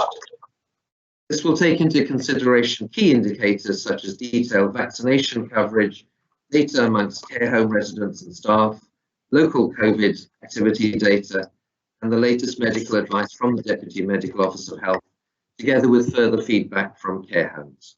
Thank you, sir. Supplemental, Deputy? Yes, thank you, sir. The guidance for visiting care homes states that it will be reviewed to ensure it reflects changes to COVID-19 transmission rates in Jersey. With active cases now at 14, is it not time that the Minister allows family members access to their loved ones? Thank you, sir. It is vitally important, sir, that those in care homes do have the access to their loved ones, do have access to venues outside their care homes that are safe. That is recognised as something that is so important to their well-being and general mental health, and is taken into account, will be taken into account very firmly when the next guidance is released on the 16th of March. Thank you, sir. And I should declare an interest in having a relative in a care home. Could the Minister explain the logic of the current guidelines, which restrict visitors to, generally speaking, 3 visits a week for 2 named and tested visitors? Why is it not possible, if so preferred, for the care home resident to receive a visit on 6 days a week from a single visitor, duly tested and in a healthy state? I personally cannot see why there is any increase in risk. In fact, I would say there is more of an increase in risk in allowing 2 visitors rather than 1. It is an interesting question, sir. The issue of trying to balance the risks. So these matters are put before the infection control team and the Deputy Medical Officer of Health. It is largely their guidance which has been pursued.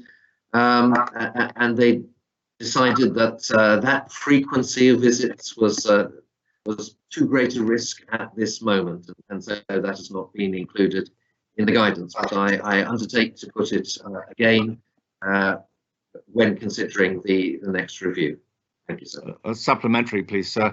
Does the Minister not agree with me that there is no increase in frequency if it is 1 person visiting 6 times than having 2 people visiting 3 times?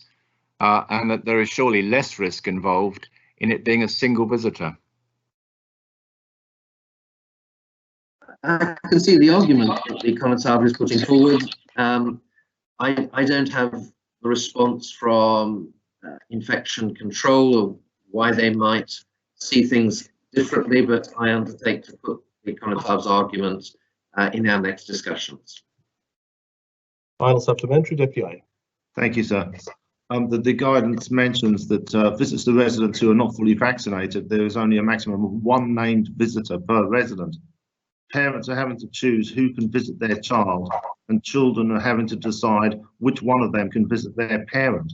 When does the Minister intend to change this prohibitive policy? Thank you, sir. So that may be changed from the 16th of March if it is deemed safe to do so in terms of controlling the spread and risks of infection from COVID-19. The point made by the Deputy is understood. We will attempt to balance those risks and restore those liberties to care home residents, if at all possible, in the context we find ourselves in. I am sincerely hoping we will be able to make a further relaxation of restrictions at the next review. Thank you, sir. Minister, we now come to question 10 that Deputy Owls will ask the Chief Minister. Deputy Owls. Thank you, sir.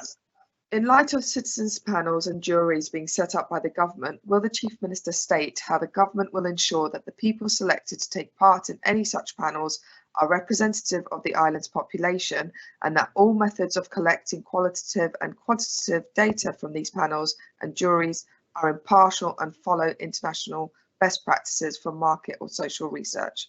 Thank you, sir. Chief Minister. Thank you, sir. There are currently two live products being undertaken, sir, the Jersey Citizens Assembly on Climate Change and Jersey Assisted Dying Citizens Jury. I'm advised that the process of selection involves 2 rounds of random selection on an anonymous basis. In the first round, invites are sent out to a randomly generated list of Jersey addresses with invites for individuals to register in their interest to participate in the process. Relevant demographic and attitudinal information is captured at this stage. In the second round, these expressions of interest are randomly sorted by a specifically designed software program to produce a group of participants who are broadly demographically representative of the island. To undertake this process, the government has engaged the services of the Sortition and Involve Foundations, not-for-profit entities that respectively promote the use of randomly selected groups of people in decision making and also putting people at the heart of decision making. And more information can be found on their respective websites, sir. I hope that's short enough. Thank you, sir. Much indeed. Supplemental question. Yes, please, sir.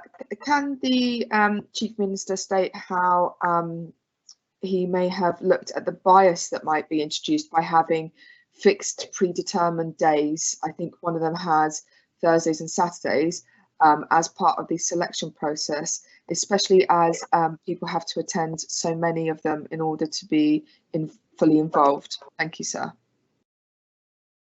Chief Minister.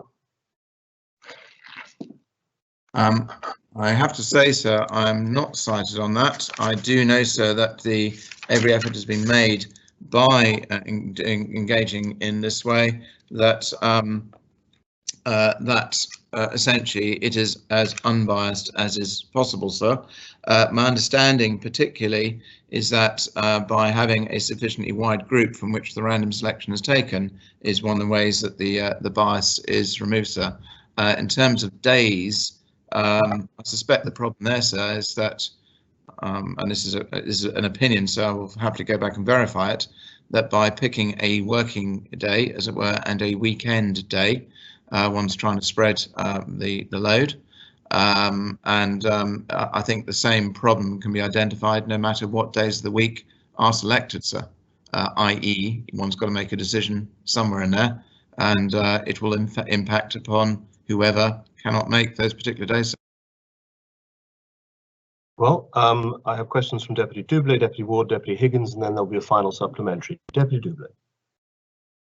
Thank you, sir. Could the Chief Minister please read out the list of demographic criteria which will be used in sorting and selecting the participants? Sorry, sir, I was just referring to the list I have. So the criteria used for selecting participants in both examples, sir, and the source data are as follows. Age, the source is the opendata.gov.je 2018 population estimate. Gender, same source. Location, Jersey Opinions and Lifestyle Survey 2020. Socioeconomic status, which is the Jersey Opinions and Lifestyle Survey source. The place of birth, which is the source of the 2011 census data, and some relevant attitudinal questions, which is different sources. The purpose of the attitudinal question is to ensure a broad reflection of different opinions on the relevant topics. I'm very happy for members, if they would wish to quiz in further details for the relevant officers to provide interested members of a briefing if they should wish, sir. Supplementary, please, sir.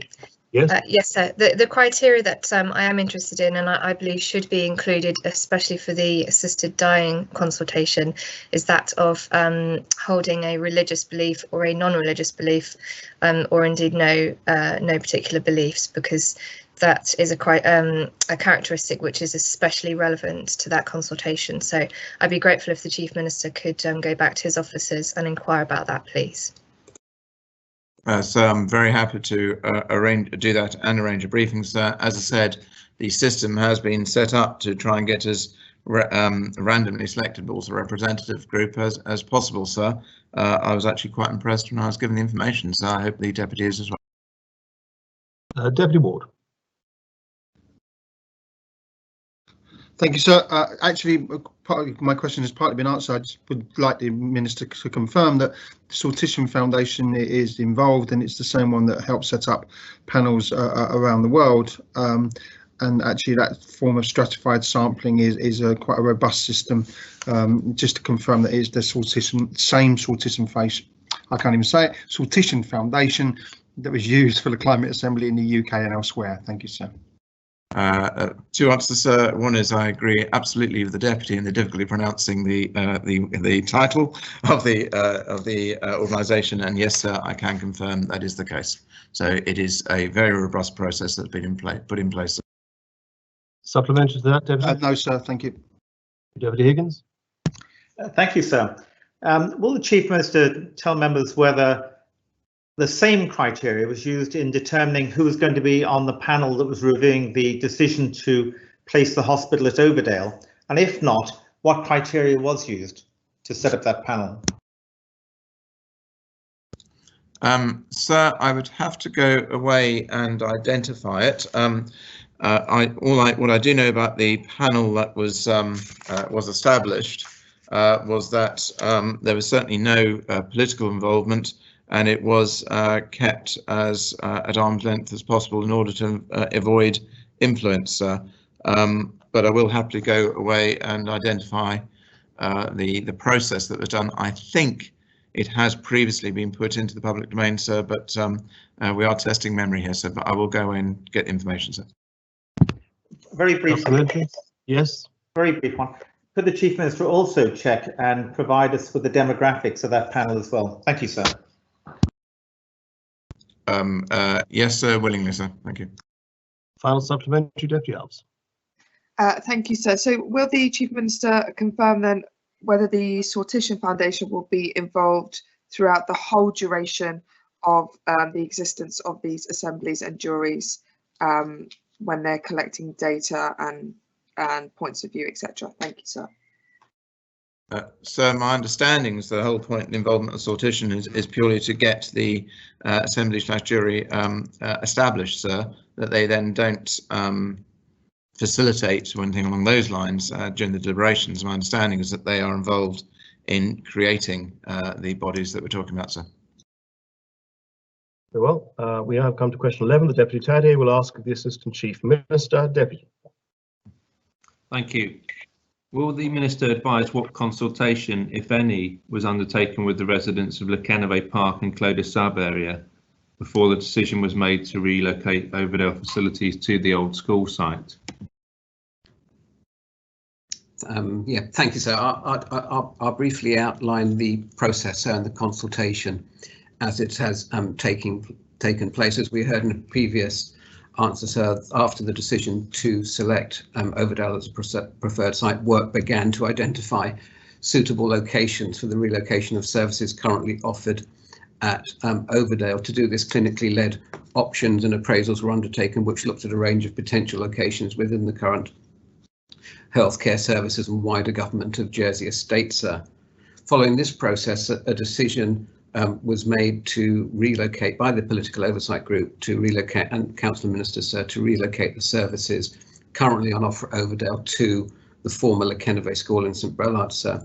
At that time, I personally spoke with the constable and the deputies in an informal conversation just to let them know that that was what was planned, sir.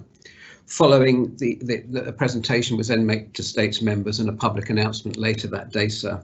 That same day or the next day, sir, letters were hand-delivered to approximately 230 neighbouring properties of the former school, which informed residents of the relocation decisions, as well as giving them information about the forthcoming community meetings and relevant contact information from the design and delivery partner, sir.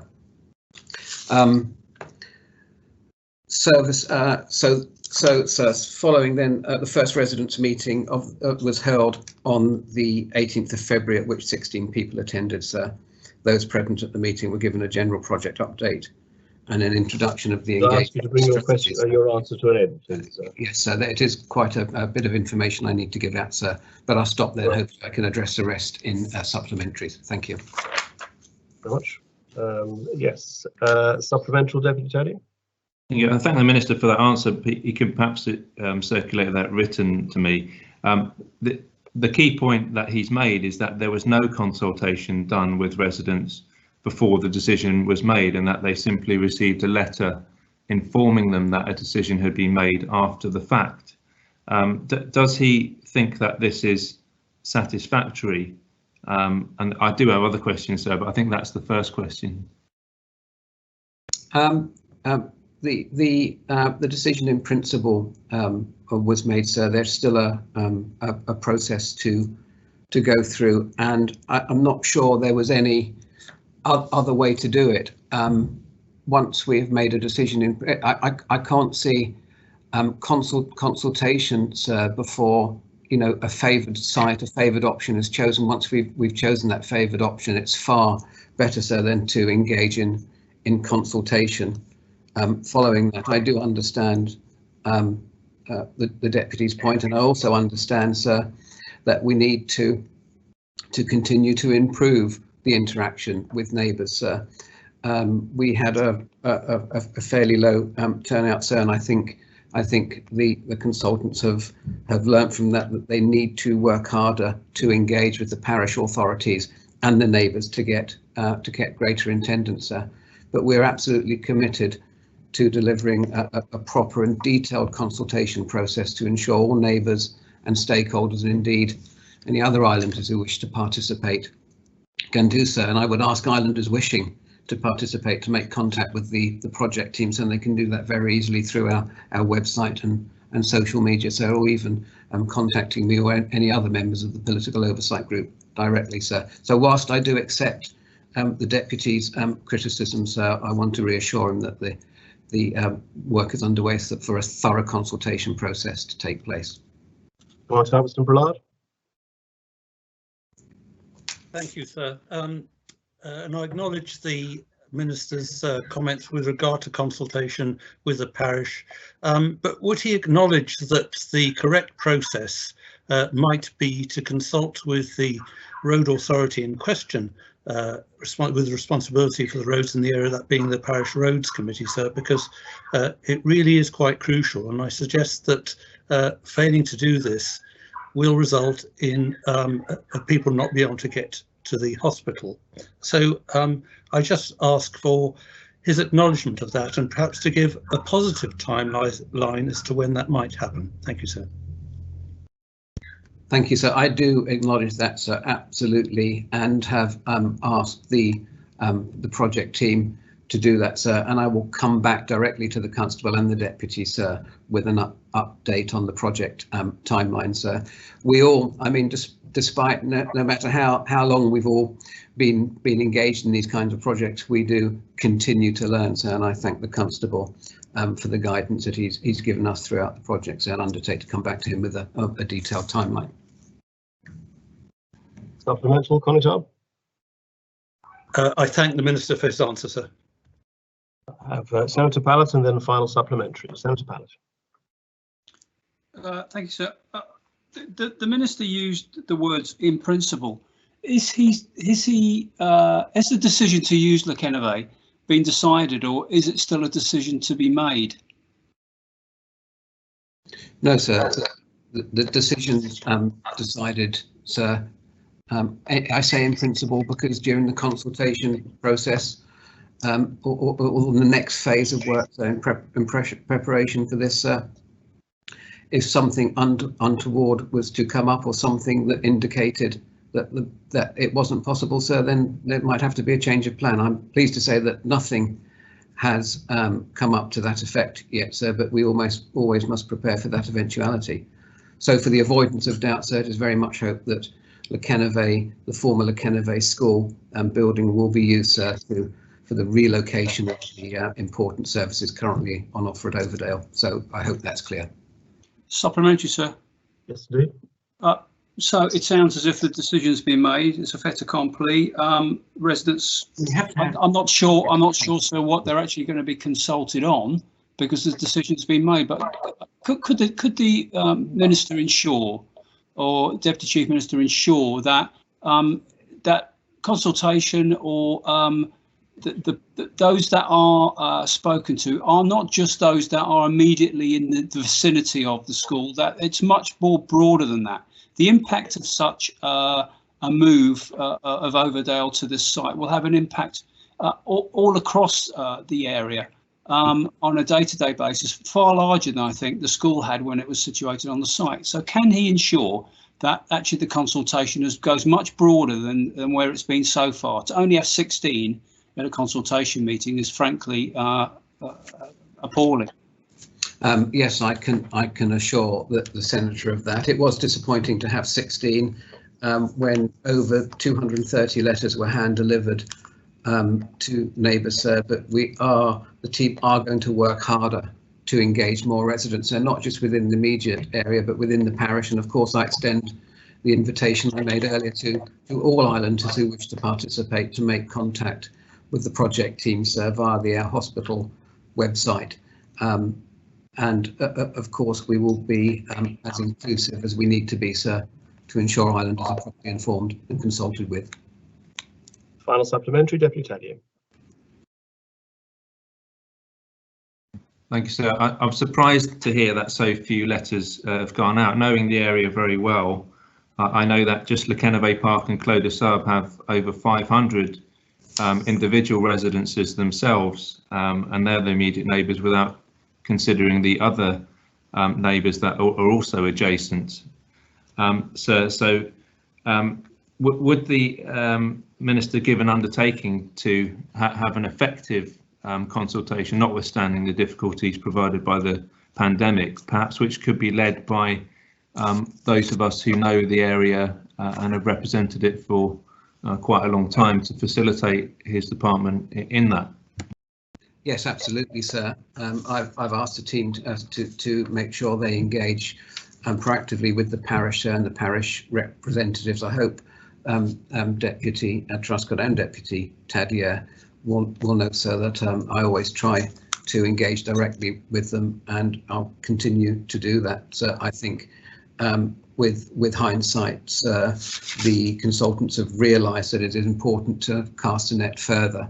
And they're doing that for the next meeting, a resident, which is planned for the 18th of March. So I undertake to myself as well to work with parish deputies and constable to ensure we include as many stakeholders as we possibly can and who want to be involved, sir. Thank you. Very much. We now come to question 12. The Deputy Ward will ask the Minister for Social Security. Deputy. Thank you, sir. Can I ask the Minister, the UNCRC committee requires the Government of Jersey to ensure that support provided by way of benefits is adequate. However, where an adult claimant leaves work without good cause, regulations provide for a sanction period of 91 days, during which income support will be paid at a reduced rate. This applies equally where the claimant is a member of a household which includes a child. Does the Minister exercise discretion when the household includes children? Thank you, sir. Thank you, sir. The income support scheme expects working age adults to take up and remain in work to support themselves and their families as far as possible. Income disregards provide for incentives for claimants to maximise their wages. Financial sanctions are applied if working age adult gives up employment without the appropriate reasons. The sanction removes the adult's component from the claim but does not affect the components to support rental or household components or any child components on that claim. As Minister, I have discretionary powers under the income support law to make payments in exceptional cases. I exercise this power carefully and each case is considered on its own merits. The giving up work without good cause sanction on an adult in the income support claim would not normally constitute exceptional circumstances. It's Articles 26 and 7 of the United Nations Convention of the Rights of the Child to relate to the financial support for families. Thank you, sir. Supplemental, Deputy? Yes, sir. I mean, having the question repeated back to me didn't really help, but does the Minister not understand that if sanctions are applied to an adult in a family with children, they are equally being applied to a child, and we are made a commitment to the UNCRC and to putting children first? So can I ask the Minister again, does the Minister exercise discretion when the household includes children, or does she just stick to the rule regardless? Thank you, sir.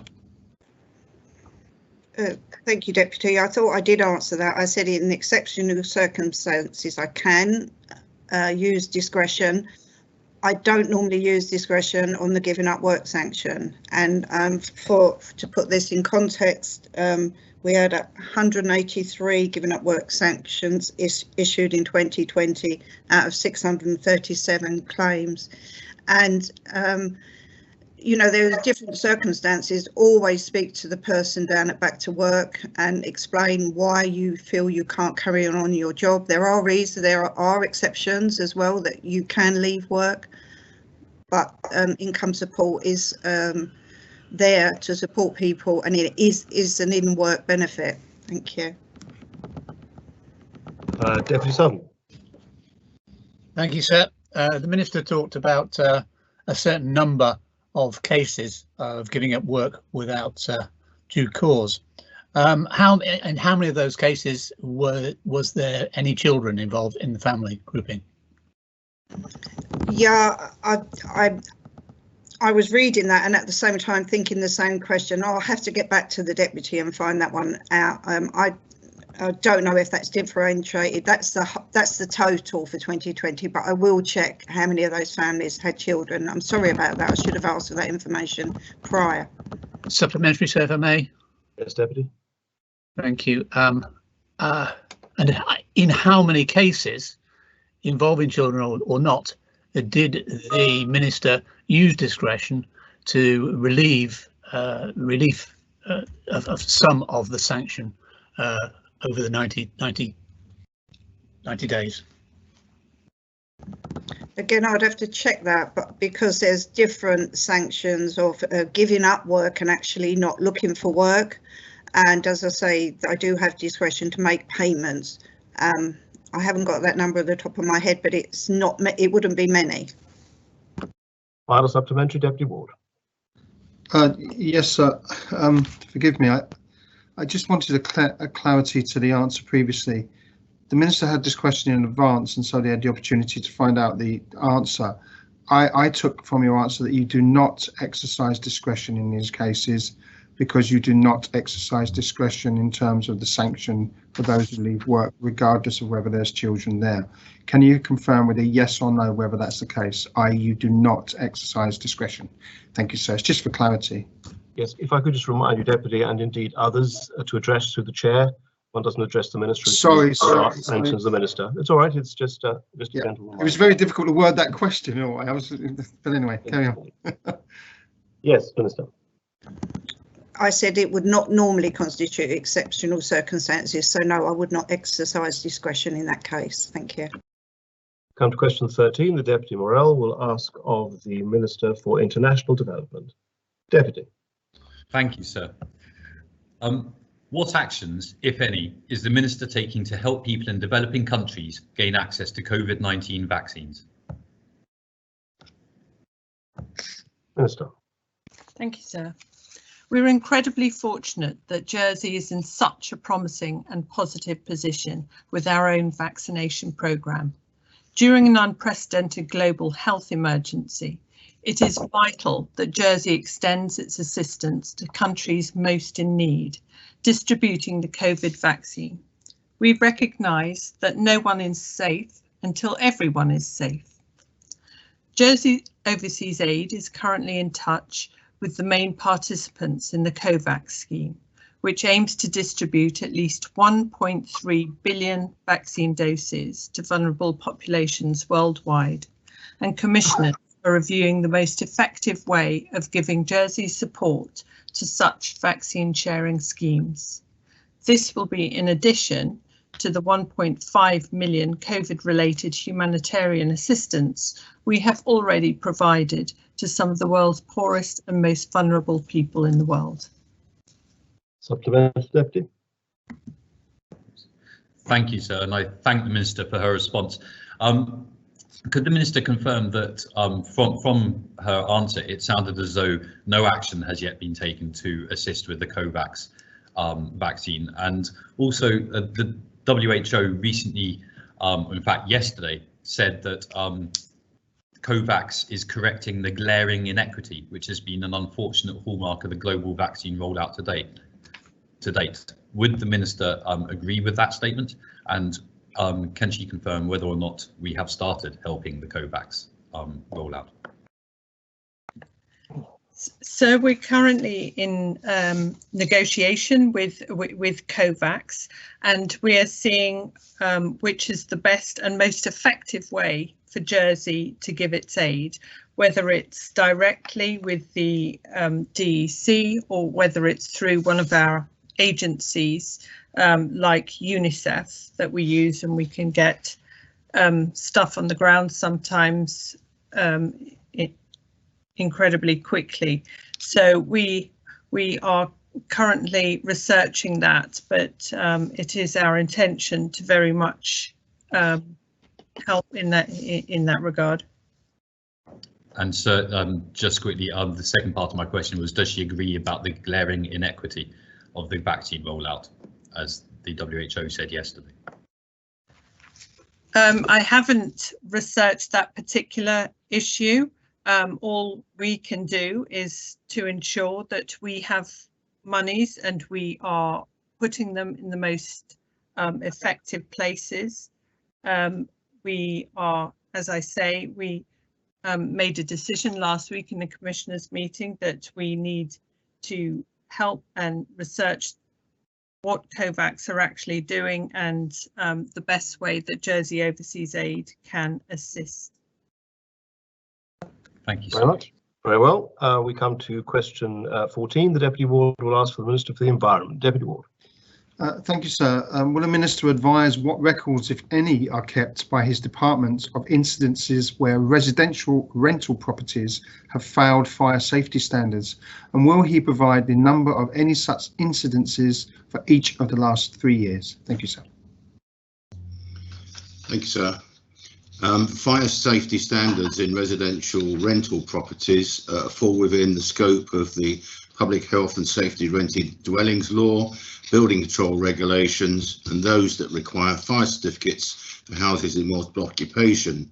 The Rented Dwellings Law and the building control regs are within my remit as Minister of Environment, whether the Fire Precautions Jersey Law 77 requiring fire certificates is responsibility of the Minister for Home Affairs.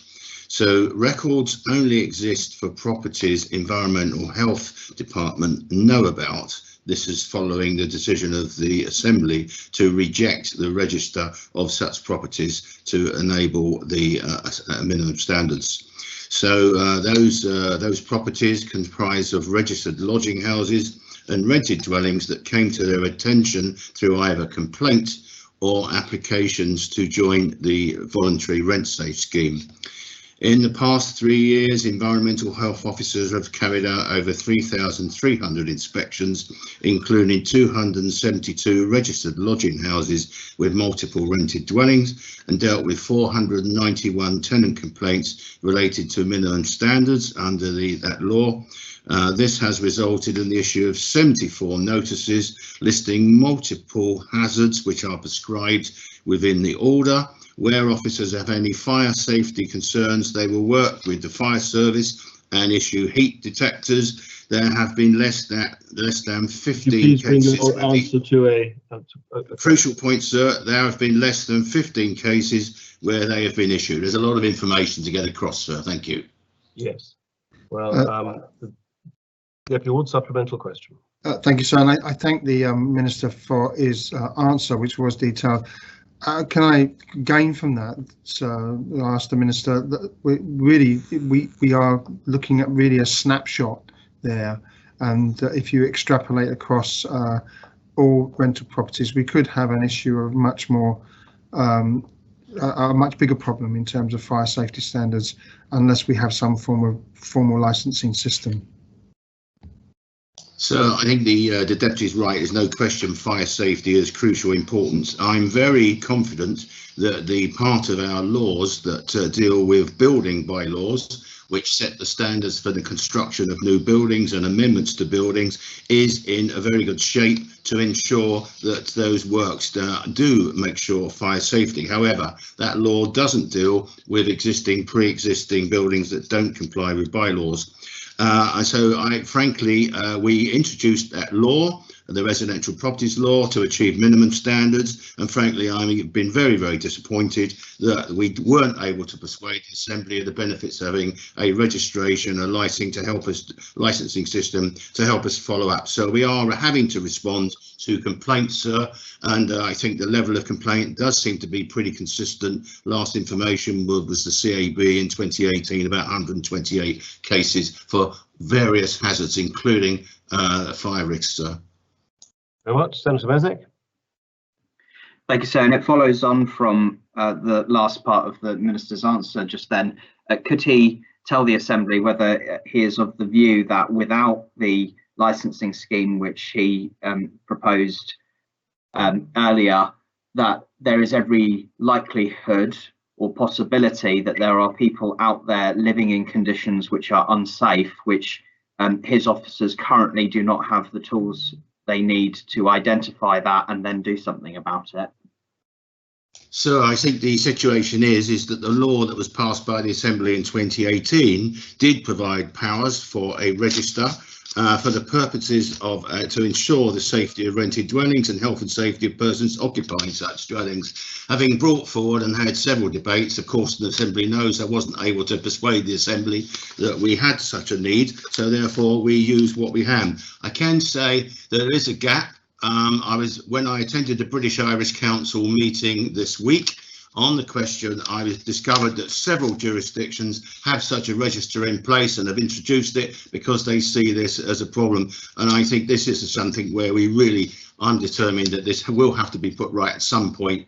It may have to wait until there's an Assembly that's prepared to adopt those regulations in the future, but nonetheless, the officers will carry on doing their best without it. Supplementary, please, sir. Yes, Senator. Yeah, I just want to push the Minister for a more direct answer to how I phrased my question, which is about the possibilities of people out there living in conditions that are unsafe, which we don't know about and that we can't do anything about without that information. So can he confirm that not having the licensing scheme in place poses a greater risk than is necessary to the health and safety of renters out there, and that rectifying that problem by introducing the licensing scheme would enable him to make people safer, which I know is what he desperately wants to do? So I'm going to try and measure my words clearly. The purpose of the law and the purpose of bringing forward regulations for a register was to enable us to do what the law requires. had that been approved, we would have been in a much better way to be able to be sure and confident that there were no such circumstances. At the moment, I can't have that confidence, that same level of confidence, without that register, because properties may not be up to date, we may not know about them, but where we do know about them or we get complaints, these are definitely followed up and dealt with, sir. Deputy Tadier, and then final supplementary. Thank you, sir. Where there has been a fire in a rented property and there has been a fire report, is it the case that it is shared with tenants of the property, and if not, why not? Well, sir, I think I think there is an overlap here, a very important overlap, because as I've said in my answer, the environmental health team work with the Minister for Home Affairs, who is the absolute expert. The experts that we've got with environmental health and building control about the structure of buildings. When fire actually happens, obviously that is a matter of investigation, which I'm sure our fire service people do. I can't answer that, sir. I will undertake to find out from the Minister of Home Affairs, and it seems to be sensible that it should, but I have to make inquiries about that, sir. Thank you. Supplemental, Deputy? No, thank you. Deputy Ward, final supplementary. Thank you, sir. Well, the Minister really has answered as far as, to be quite frank, he could. And I would just like to thank you for his answer. I don't have a supplementary, sir. Thank you, sir. Thank you very much indeed. We come to question 15. The Deputy Higgins will ask for the Minister for Social Security. Deputy. Thank you, sir. Will the Minister advise members what discretion, if any, she has with regard to the management and cancellation of debts owed by income support recipients due to overpayments, including in which circumstances this discretion has been or may be exercised? Thank you, sir. Oh, sorry, sir. I have exercised discretion for overpayments that are recoverable. It is essential for the fairness of this tax-funded benefit system that households are asked to repay benefits in situations where they are paid more than they were entitled to. According to this principle, officers will seek recovery to recover all payments of income support overpayments. Thank you. Supplementary. Yes. I'd like to know if the Minister has actually exercised the discretion herself rather than delegated to officers, and whether she has exercised discretion when it is the department's own fault that led to the overpayments, which is causing the income recipients hardship at the present time. I did clearly say the first sentence, I have not exercised discretion for overpayments that are recoverable, and all payments while people are receiving income support are recoverable. Many of the overpayments are a few £100s in a month, and they are paid back straight away. And that's the answer, sir. Very well. Deputy Ward. Thank you, sir. Can I ask the Minister, given that some of these overpayments are from 3 or 4, even further years ago, where the Social Security budget has already been spent and accounted for, and the repayments may go on for years. I mean, I have people I have tried to help whose repayments were going on to 2030. Is there not a situation where discretion would mean that people's lives would be improved, and actually that money has already been spent or recovered? And why are we taking so long to recover that money? Well, the Deputy says, why are we taking so long to recover that money? Because we do look at the family circumstance, we look at the individual circumstances, and often we ask people to pay back the rate of £3 a day. The problem being, the Deputy Higgins will see in the answer to his written question, outstanding in 2020, it's a rolling debt admittedly, is 3.78 million. And is the Deputy saying I should write this off? This is more than I would even get to uprate the components where Deputy Southern wants them to be. Supplementary, sir? Yes. Is it not the case that if a department is that far out in terms of its payments consistently, that we need to have a major overhaul of the system, because people are being having their incomes at the lowest incomes stretched away from, taken away from them over such a long stretch of time that actually they're trapped in a cycle of poverty because of an overpayment that was not their fault. Well, the deputy says the overpayment was not their fault. That's not always the case. We pay income support in advance, completely different to universal credit, where you have to wait a month and borrow your own money and sign up to a repayment scheme before you even got a penny. I can't explain it anymore, that people have had the money, and if it is sometimes if people haven't informed us of changes of different circumstances in their household, these monies add up to, sometimes a few £1,000s. And that's why we have the discretion to take it back at very small amounts. Thank you. Deputy Southern, then final supplementary. Deputy Southern. Thank you, sir. Yeah, not muted. Yes, sir. Is it not the fact that if you're carrying £3 million of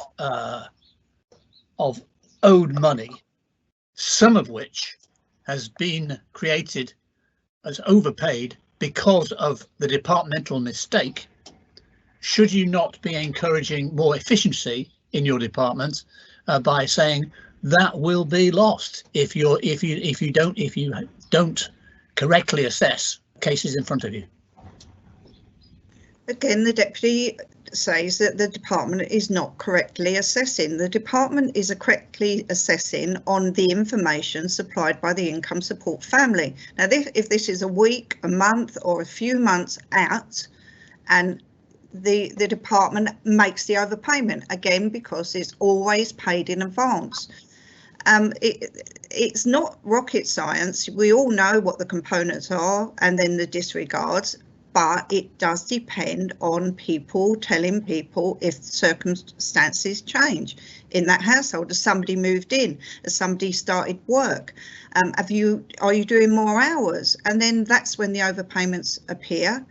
And as I say, the majority of overpayments are paid back that week because the person has earned the £200. They don't need the £200 from income support. Supplementary, if I may, sir. Yes, Deputy. Does the Minister have an assessment of how many of these overpayments are due to departmental error and how many due to client error? I don't, because I'd have to go back through every single case. That's also in Deputy Higgins' written question. But as I say, the department is very good. It's in income support. They assess the claims on the information they are given. Then the claim will be changed on the information given. So the majority of people must inform income support when circumstances change. And I'm sorry if that really makes a deputy cross, but that is what it is. Deputy Ells, I'm afraid I'd already called final supplementary question when I indicated there was Deputy Southern still to ask. So Deputy Higgins, final supplementary.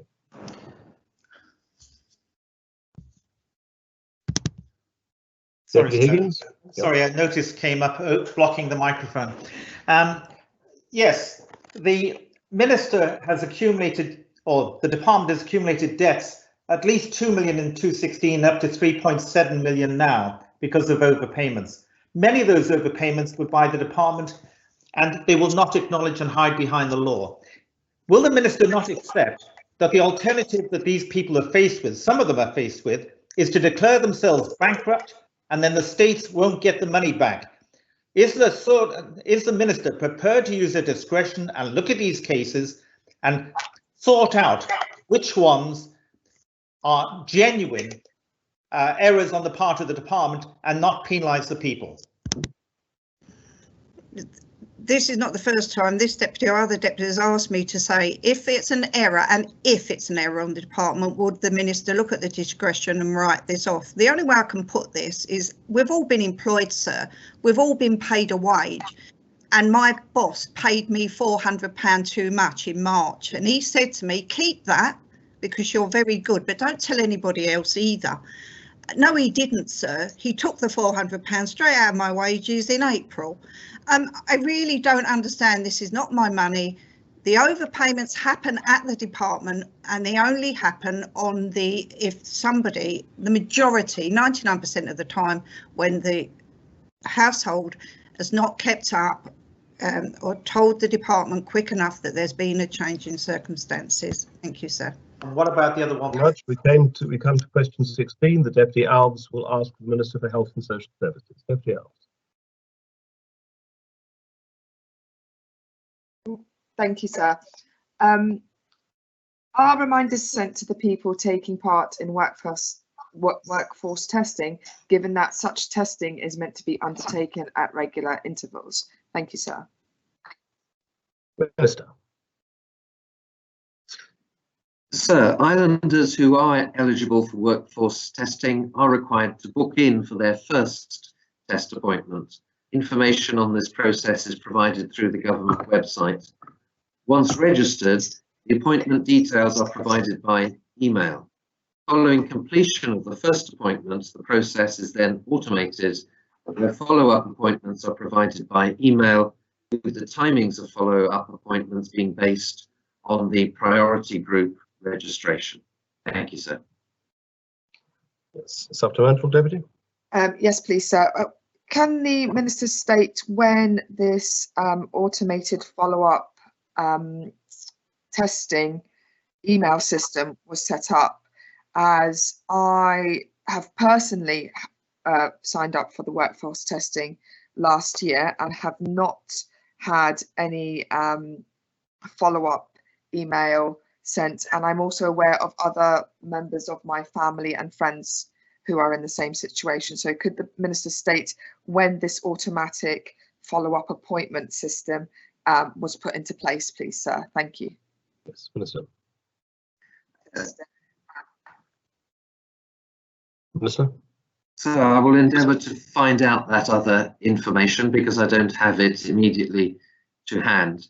I suspect it has been a process that has been developed over the months we have been undertaking workforce testing, but I will come back to the Deputy on that. Very much. Deputy Gardner. Would Minister advise if it's any active engagement and encouragement from the health services to the industry, such as hospitality retailer, to engage with workforce screening? Yes, sir, there have been very significant efforts made. So, for example, very recently with the opening of hospitality, our COVID teams were out amongst hospitality venues, encouraging the staff there and the owners of hospitality businesses to encourage their staff to undertake testing. And that will continue as we move through the pandemic and open up other sectors. Our COVID teams will work with sectors to encourage appropriate testing. Thank you. Supplementary, Deputy Gardner. Back in 2020, November, December, business owners received an email from the COVID team offering workforce screening for the employees. Since then, reminders didn't arrive to the business owner. Would Minister consider to resend emails to the business owner encouraging to send workforce for screening? So yes, I will ask the team if we can do that. Whatever encouragement we can give will help, though those workers who did go for testing will by now be receiving follow-up reminders if, as stated, the automated process is working correctly. Thank you, sir. Very much. Final supplementary, Deputy Alves. Yes, please, sir. Would the Minister consider looking at an online booking system for tests, given that this automated system, obviously highlighted by myself and Deputy Gardner, isn't working at 100%, And I know that during when I made the appointment over the phone and when I've made the appointment for other people over the phone, things like emails were not taken down. Obviously phone numbers were, but emails weren't. So would the Minister consider looking at an online system for booking tests in order to avoid there not being a follow-up? Thank you, sir. Well, so we will look at what an online system might remedy. If it is useful and practical to do so, we will certainly consider that. By all means, sir. Thank you. We come to question 17. The Conotable St Helier will ask of the Minister for Infrastructure. Conotable. Thank you. Following my oral question on the 30th of June 2020 about the Minister's review of the future of the former police headquarters site in Rouge-Bouillon, and statements during the debate on the government plan regarding the temporary relocation of the Sea Cadets to this site, will the Minister advise the Assembly of the progress on this review? Minister. Thank you, sir. As the Constable is aware, sir, Rouge-Bouillon is the operational headquarters, central base, training centre and emergency response equipment store for the Jersey Fire and Emergency Service. Although a number of alternate uses of the site have been proffered, none of these are feasible without relocating these vital facilities. With that in mind, a thorough review has been undertaken by the Justice and Home Affairs Department to determine the optimum location for the Fire and Emergency Service and the Ambulance Service, with the key criteria being the imperative to save lives and the response time. The publication distribution of the island dictates that the facilities should be in St Helier, and a number of alternative sites were considered within or close to town, including Warwick Farm, Belizan, the Limes, and La Colette. However, the review, which has been validated by an external consultant, shows there to be a clear disadvantage and risk to life if the station were to be moved away from its current location. Notwithstanding that, and reorganising this government's commitment to young people, my team are working with education to determine the optimum location for educational establishments in St Helier. That review is intended. Can I ask you to bring your answer to an end, please? Coming to an end now, sir. That review is intended to be completed in the near future, after which the two reviews will be compared and a decision taken which best meets their requirements. Thank you, sir. Thank you. Supplementary. Yes, please, sir. When I asked this question last June, the Minister said that the review was shortly to be completed, and he said, and I quote, "As soon as things move forward with the review, the Constable will be the first to know," end quote. This clearly isn't the case, so I wouldn't have to ask a question to the Assembly this morning. How can it be that the Minister has concluded his review with no consultation with the father of the parish, whom he said would be the first to know what was going on? Minister. Yep, I said it's close to completing, sir. There are several reviews which are converging, and it will be discussed with the Constable. Also, the Regeneration Steering Group, in first instance, of which the Constable is a member, sir. Very well. Senator Messick. Thank you, sir. I guess I just want to bluntly ask what's going to happen to Rouge-Bouillon School. That site being contiguous to it made it obvious that that would be how we would want to support the school, either in expanding or providing it with better facilities. And it strikes me as potentially lost opportunity that could leave that school in a position for years of not knowing what its future is going to be. So just bluntly, what's going to happen to Rouge-Bouillon School? Well, that's not my decision, sir. That will be part of the review, and will be taken up by the Regeneration Steering Group and the states as a whole. Dr. Entry, Senator? Well, yeah, so how long is that going to take? Are we going to face more years of inaction, where a school that desperately needs support to improve its facilities, improve its access to open space, the many young people who go there, how long is it going to take before they get certainty about their future? And is this not going to be another case where we spend years and years talking about this and nobody's prepared to actually take the initiative and make commitments to deliver for that school? As I've stated, sir, that will be revealed in the reports which are converging. It's also our intention to deliver the best possible solution for the public good concerning both the school strategy and the fire and emergency service. Simultaneous work is also proceeding to find the sea cadets a permanent home, but I say this will all come out in the review, sir.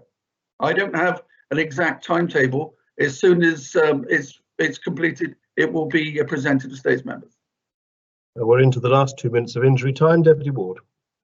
Can I ask the Minister, given his commitment as a Minister to put children first, what does he say to the children, the parents and the staff of Rouge Bouillon who have got inadequate facilities, and it looks like now they will not have any solution to this in any time in the foreseeable future?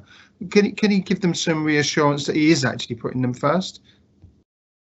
Absolutely, sir. We're putting the safety of the public first, which also includes children. Whether that's the correct place for a school, not my decision. It will come to fruition in the report, sir.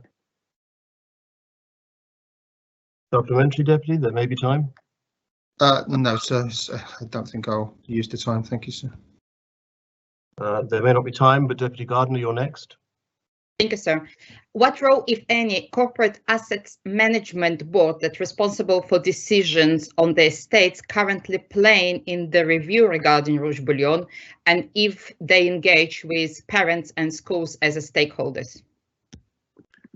I'm not controlling the reviews myself, sir. The two reviews are taking place simultaneously, and as I say, their reports will be presented to the state, sir.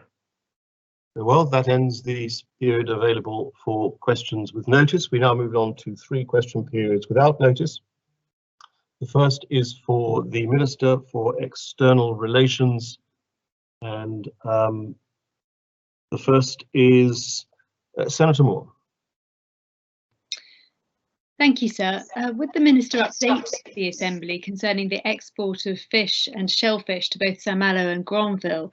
And are there any indications that anything could prevent Jersey fishermen from not being able to land their catch at this time? Thank you, sir, for the question. It is an evolving situation. There were difficulties right at the start of the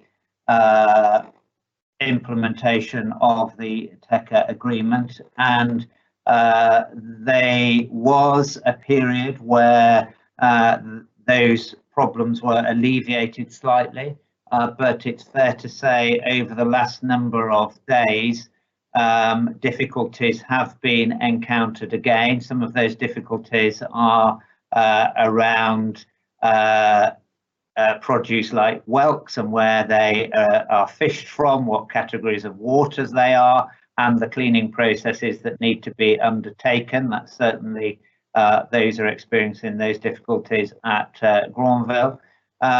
With regard to St Malo is a large port.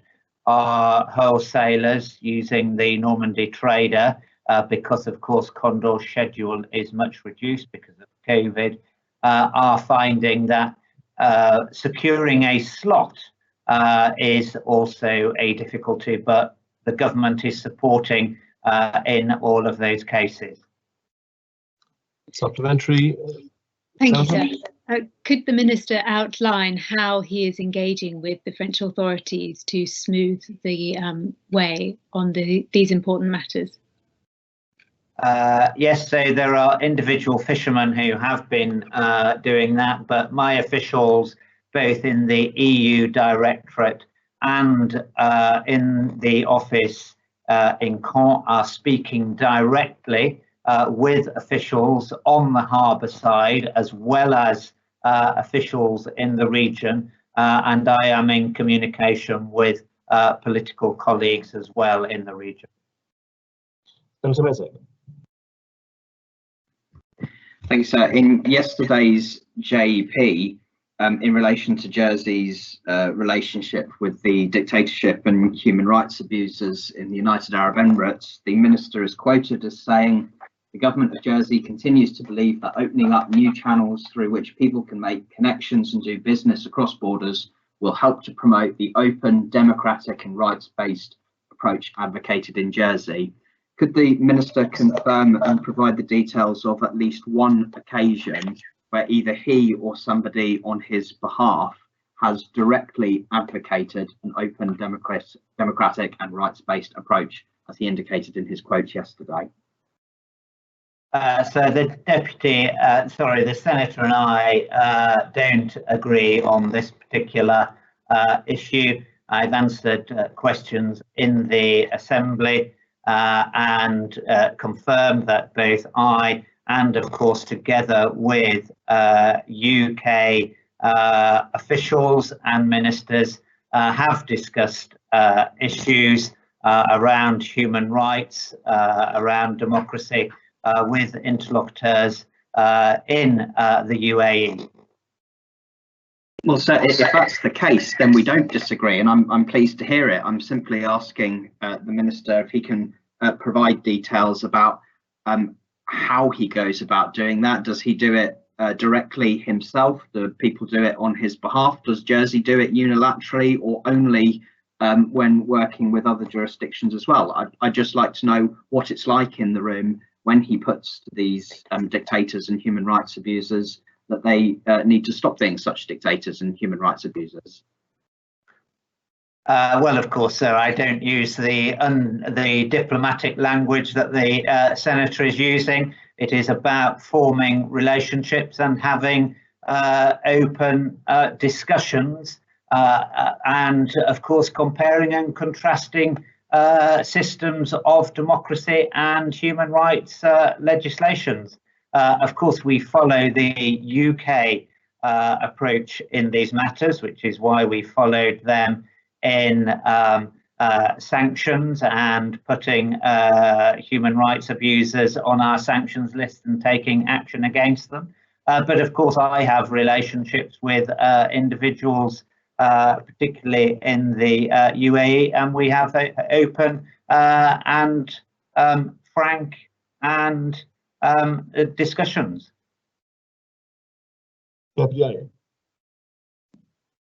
Thank you, sir. Will the minister consider introducing a ban on scallop dredging by French fishermen within Jersey's 3-mile limit to encourage sustainable fishing? Thank you, sir. So as the deputy knows, that does not fall within my political remit. That is entirely a matter for the Environment Minister and a decision for him. However, I would just make one comment, and that is that any decisions that the Environment Minister makes under the TECA has to be made in a non-discriminatory manner. Supplemental, Deputy? No, thank you, sir. Deputy Ward. Thank you, sir. May I ask the External Relations Minister, what does he understand will be needed re visas to work in Jersey following Brexit for non-CTA residents, and what costs will these incur? Thank you, sir. Well, of course, the Deputy knows that that is a matter that falls within the remit of the Home Affairs Minister, and he has answered questions on that matter. He will be aware that there is an alignment with the policy that is to be discussed and voted upon by the Assembly in this sitting, and that is around the 9-month work permit that the Home Affairs Minister will need to issue for EU citizens in a way that wasn't required previously. Supplementary, Deputy? Yes, sir. I suppose I was asking as External Relations Minister, given the development of trade ties with other jurisdictions, and I wonder whether the Minister has a clarity as to what that will mean for people coming to work here in terms of their costs as we enter into as well a migration debate? Well, there's no doubt that the bureaucracy that will be and is being put in place to get these working visas will act as a drag to EU citizens coming to work in Jersey in a way that it hasn't previously.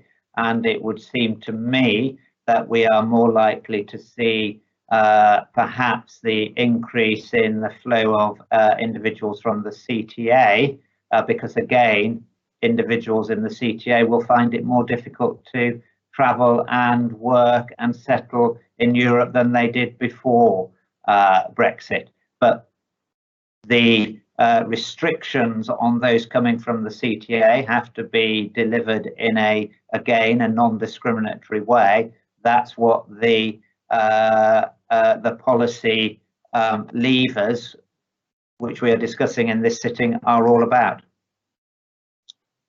Deputy Higgins. Thank you, sir. Will the Minister tell members when the Moneyval evaluation is due to take place? It's either, and there is some uncertainty of when exactly it will be, but we expect it sometime in 23-24, so probably towards the end of 2023. And can the Minister tell me, if the island fails to properly investigate fraud in financial service businesses, will that not reflect on our Moneyval evaluation?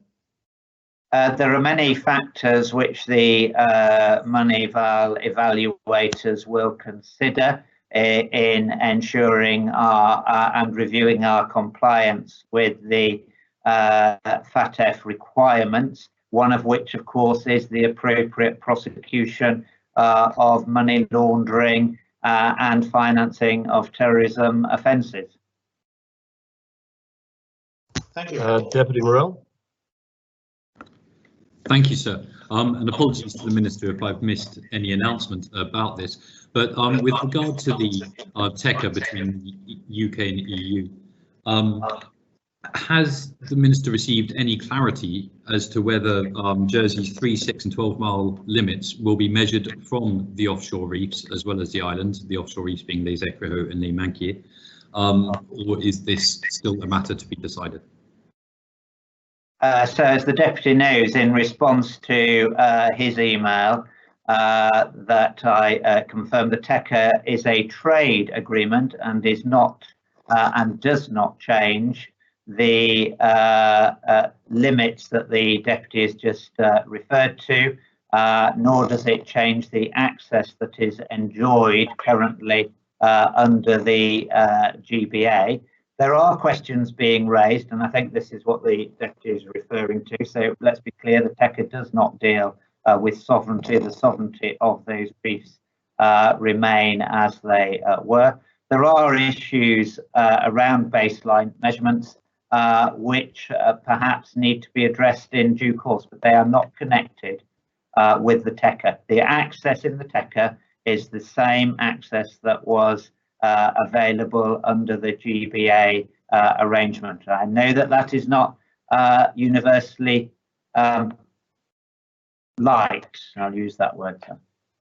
Sir, I thank the Minister for his response, and apologies for using the term TECA in there, but is the Minister therefore confirming that Jersey's baseline fishing boundaries are measured only from the island of Jersey and do not include the Écriaux and the Manquiers? And if so, what is the Minister doing to try to ensure that those offshore reefs are included as part of the baseline calculation of our fishing boundaries? So, and at the heart of that question, unfortunately, sir, is a translation of two different things, which I know the JFA have been communicating with the public about. The TECA is a trade agreement and it transfers access that was available under the GBA into the TECA. It does not change any baseline measurements. That has been confirmed by official advice, It has been confirmed to the scrutiny panel and to Council of Ministers. Now, there is, of course, a separate issue, and those baseline limits and those are dealt with separately. There are some historical issues about what zones access was given to. They, of course, have been translated and amended over the years with previous agreements. My understanding is, of course, that the Minister for the Environment would be seeking to work with law officers to see if there were a need to update those baseline measurements, but it's not something that would fall directly within the political remit of the Minister for External Relations. Senator Ferguson. Thank you, sir. Given the various problems with the EU and the increasing animosity for offshore centres that we're seeing, would it not be better to set up double taxation agreements with countries within the EU to actually, you know, be able to organise affairs more efficiently and reduce the animosity? So I make no comment on whether it would reduce the animosity. Of course, it takes two to reach an agreement. We have on numerous previous occasions made suggestions to some member states that we stand ready and available to sign DTAs with them. That particular proposal has not really found traction with many. We are signing DTAs with other countries around the world, but just in slow numbers. I think alongside that, of course, we need to remain engaged directly with Brussels and with member state capitals to explain how the Jersey financial services industry operates and the benefits that it can bring to their community and to Brussels and to the European Union as a whole. But I accept what the Senator is saying, and if parties or member states are willing, we certainly would be willing as well. Can I suggest that... I'm sorry, Senator, that brings time available for questions to the Minister for External Relations to an end. The next question period is for the Minister for Health and Social Services and Deputy Ward. Thank you, sir. May I ask the Minister, given that 10 people can meet in a restaurant table for 2.5 hours from separate households, what work is being done to enable bands to rehearse of less than 10 people in what could be considered controlled environments, particularly electrified bands where there isn't wind instruments involved? Thank you, sir. Minister. So we have been engaging with musicians and those representing them, and a strategy will be brought forward as part of the reconnection that will allow bands to practice, rehearse together in indoor settings. I presume the Deputy is referring to indoor settings. They would be permitted at present to congregate together in an outdoor setting. A supplementary, sir? Yes, Deputy. Can I ask the Minister to really extend that commitment, that engagement to musicians across genres, not just woodwind or wider bands, and to find a way to enable rehearsal indoors, which are controlled, that would be distance by the nature of rehearsal, and to support the well-being of musicians who have been drawn away from their ability to practice together for a long time now, as a matter of urgency, and really work on a way in which this can happen?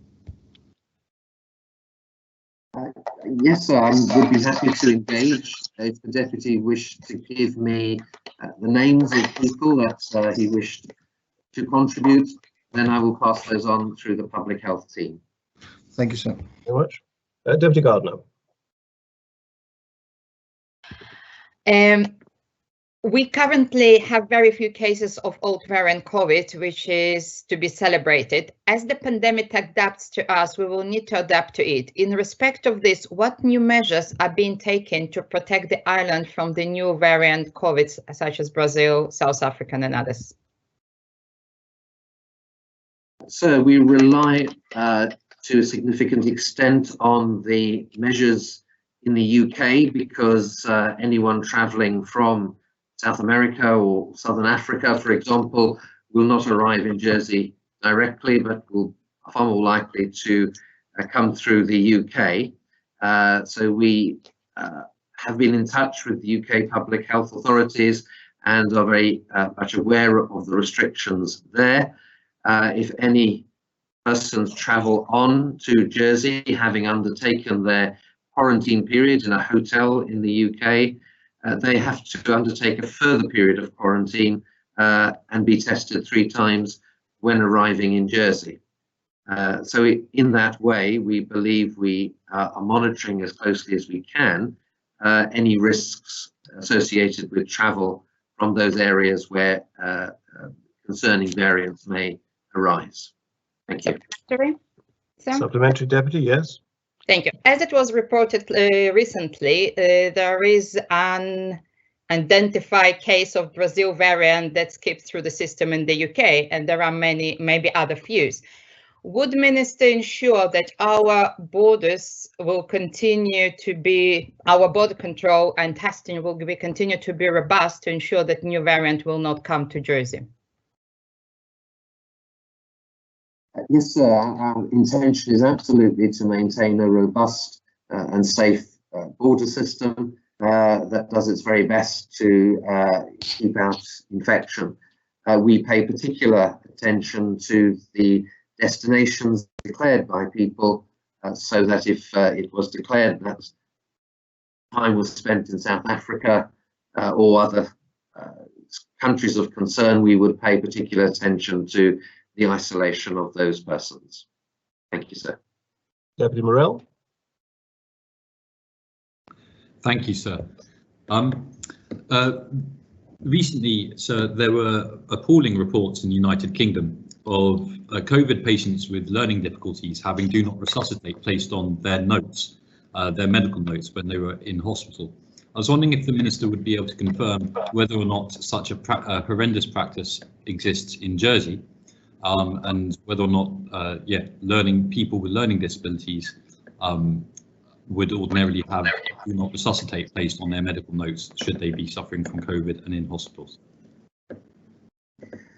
Sir, I don't believe that would be the case. That would ordinarily happen, and I have every confidence that our healthcare staff would engage with the patient concerned and their family, and not simply apply without any sort of discussion, thought or engagement with those who need to be consulted with. Thank you, sir. Supplementary, sir? Yes, Deputy. Would the Minister agree that whether or not someone suffers from a learning disability is an irrelevant factor in deciding whether or not they should be resuscitated, regardless of what illness they are suffering from? It is only the level of that illness which comes into account, and not whether or not they suffer from learning disabilities. I agree with the Deputy, sir. Yes, there's a very precious community of people, and absolutely respect must be paid to them as individuals and their individual needs considered. Thank you, sir. Deputy Ayer. Thank you, sir. A government consultation outlined an ambition to go smoke-free in England by 2030. Does the Minister have a similar ambition for Jersey to make smoking tobacco obsolete? Thank you, sir. That's very interesting, sir. I can't say that I have that ambition, because that English initiative I'm not aware of. 2030 does seem very ambitious. But what it does highlight is the need to improve education around well-being and people taking responsibility for their health. Fortunately, in Jersey, smoking rates have reduced in recent years, though we still have a legacy of quite a high rate of smoking due to, I think, decades ago when the price of a pack of cigarettes was very cheap and very accessible. We are now seeing that reflected in some of the cancer cases that come forward and are dealt with each year. But especially amongst children, cigarette smoking is definitely seen as a no-no, and there's a smaller uptake amongst children and young people, which I hope will continue through into their adult life. I will certainly investigate the English initiative that the Deputy has pointed out and see if it is to happen in the UK, whether we might join in. Thank you, sir. Supplementary, Deputy Ayo? Nothing further, sir. Deputy Tanier. Thank you. Would the Minister explain whether it's logical and rational that it is possible and legal to sit down for a meal with, say, 8 other people, not from your household, for hours on end, have a 3-course meal with lashings of bottles of wine? But if you want to just have a quick pint in your local pub at a social distance with one friend and for 15 minutes, that's not possible. Does the Minister think that those scenarios are rational? So it is a difficult task to reconnect our social life and economic life and have a perfectly rational system all the way through, because we have to take things cautiously and in step and monitor each step as we move through the process. So it has been recognised that opening hospitality venues for the purposes of meals, serving meals, which includes cafes, opening cafes, would help people's well-being and mental health, which has taken a severe knock throughout this second wave. And of course, gives a boost to the economy also. So very significant mitigation measures have been put in place, such that, for example, diners in a restaurant must be 2 meters apart from each other. They are there for a limited time. They can only be served alcohol with their meal, not before or after. And these are controlled environments, whereas I noticed the Deputy mentioned going for a pint with a friend at a social distance. The difficulty is, I think, keeping that social distance when all we have is a glass of beer in our hands. Much more difficult to control, but at some stage, I have to ask you to bring your answer to close, please, Minister. Thank you, sir. So supplementary, I'm not sure if that shed much light on it. I'm just concerned we're going to get some really fat alcoholics at the end of this if they have to have a proper meal with every drink that they have. But I think perhaps more seriously, if the Minister is saying that it's to do with mental health issues and economic growth, then surely the same applies to people socialising irrespective of what they drink. And of course, they might just be drinking soft drinks in a pub as well. So can he confirm that this isn't just a thinly veiled puritanical crusade on alcohol, because it clearly doesn't seem to have been well thought out if it is indeed to do with promoting mental health and economic stimulus? Certainly, sir, it is not that sort of crusade. It is recognised from public health research and data around the world that those sort of environments which we designate as wet pubs, where people can gather together closely, are vectors of spread, and in most jurisdictions are the last to reopen when coming through out of a wave. And Jersey is no different. We adhere to that advice. That is the advice given to us, that these environments are riskier than a restaurant or cafe. And so will be opened at the appropriate time, but not yet. Thank you, sir. Deputy Sullivan. Thank you, sir. Would the Minister inform members how the new scheme to make affordable and accessible access to GPs is going, and in particular with those cases of chronic multiple morbidity, whether that's being catered for? Sir, I understand from the Deputy, from the Minister for Social Security, that the scheme has been well received and has had a good take-up. All income support and pension plus recipients have been informed of their entitlement, and GPs are very well aware and are applying the scheme, and it will apply, as the Deputy pointed out, to persons with comorbidities who are within these eligible groups, income support and pension plus. Thank you. Supplementary, Deputy. No, thank you, sir. Deputy Higgins. Thank you, sir. The Minister, in his answer to Deputy Gardner, said that he was relying on the UK authorities to monitor people coming from Brazil, etc., and the quarantine arrangement there. Is he going to step up the surveillance of private jets coming into the island? Because we've only had one individual break our arrangements and didn't get tested and went to visit someone else who's arriving the following day. Are we having all our borders checked? Thank you. Yes, sir. Every private jet that arrives in the island is checked. Those persons have to undertake tests. Those persons are known to us.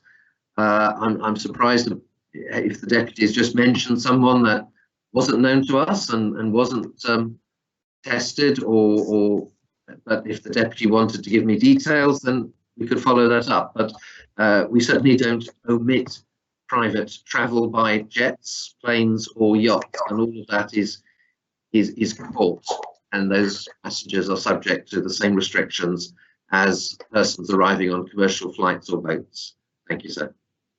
Thank you. Can I just say that the information was contained either in Bailiwick Express or the JEP? Well, I'm sorry, Deputy, you can't use it for questions if you don't have a supplemental. Deputy Lehegra. Thank you, sir. There may be time. Why have the rules changed in relation to children attending schools in the UK and the need for their quarantine on their return? It is strange, sir, because it is felt that there was not a justification for exempting them from isolation requirements. Given the severity of the second wave in the UK and the presence of the variants, I think that is the right decision to have made. Well, I'm afraid that brings the time available for questions to the Minister for Health and Social Services to an end. The next question period is for the Chief Minister, Deputy Pamplin. Thank you, sir. Will the Chief Minister explain why at the last press conference announcing the hospitality mitigation changes, why Dr. Muscat or the Chair of SAC was not in attendance of that press conference? Thank you. Chief Minister. Sir, from memory, I think he was having a week off, sir. Thank you, Chief Minister. So the response really is going forward. Does the Chief Minister not agree that any future announcements that changes the rules in our exit strategy to appear without either Dr. Muscat or somebody relevant does not really help the island in understanding the science and the medical data of the important messages that led to those decisions? Thank you, sir.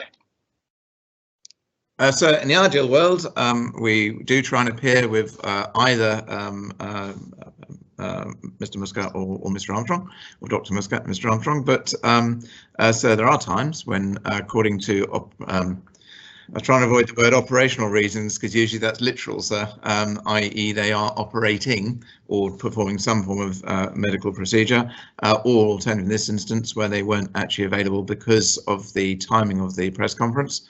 Sometimes it's not possible, sir, but if we can do it, sir, we do try and have those individuals with us, as you say, to, or as the Deputy says, sir, to address any of the medical issues that come forward.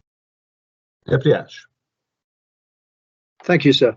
Could the Chief Minister please confirm if regular updates took place on the government's headquarters accommodation project and with whom? Thank you, sir. So I just need to find the right piece of paper somewhere around. Yes, sir. The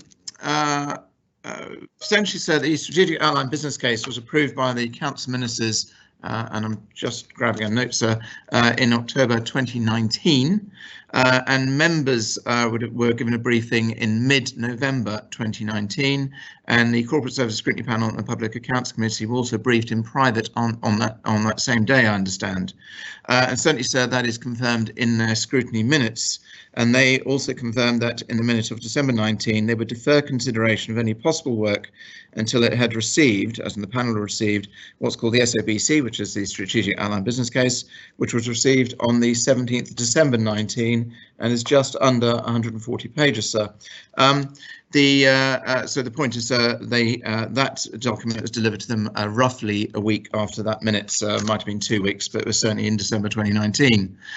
Subsequently, sir, there were briefings that were delivered in June 2020, July 2020, and October 2020 to scrutiny.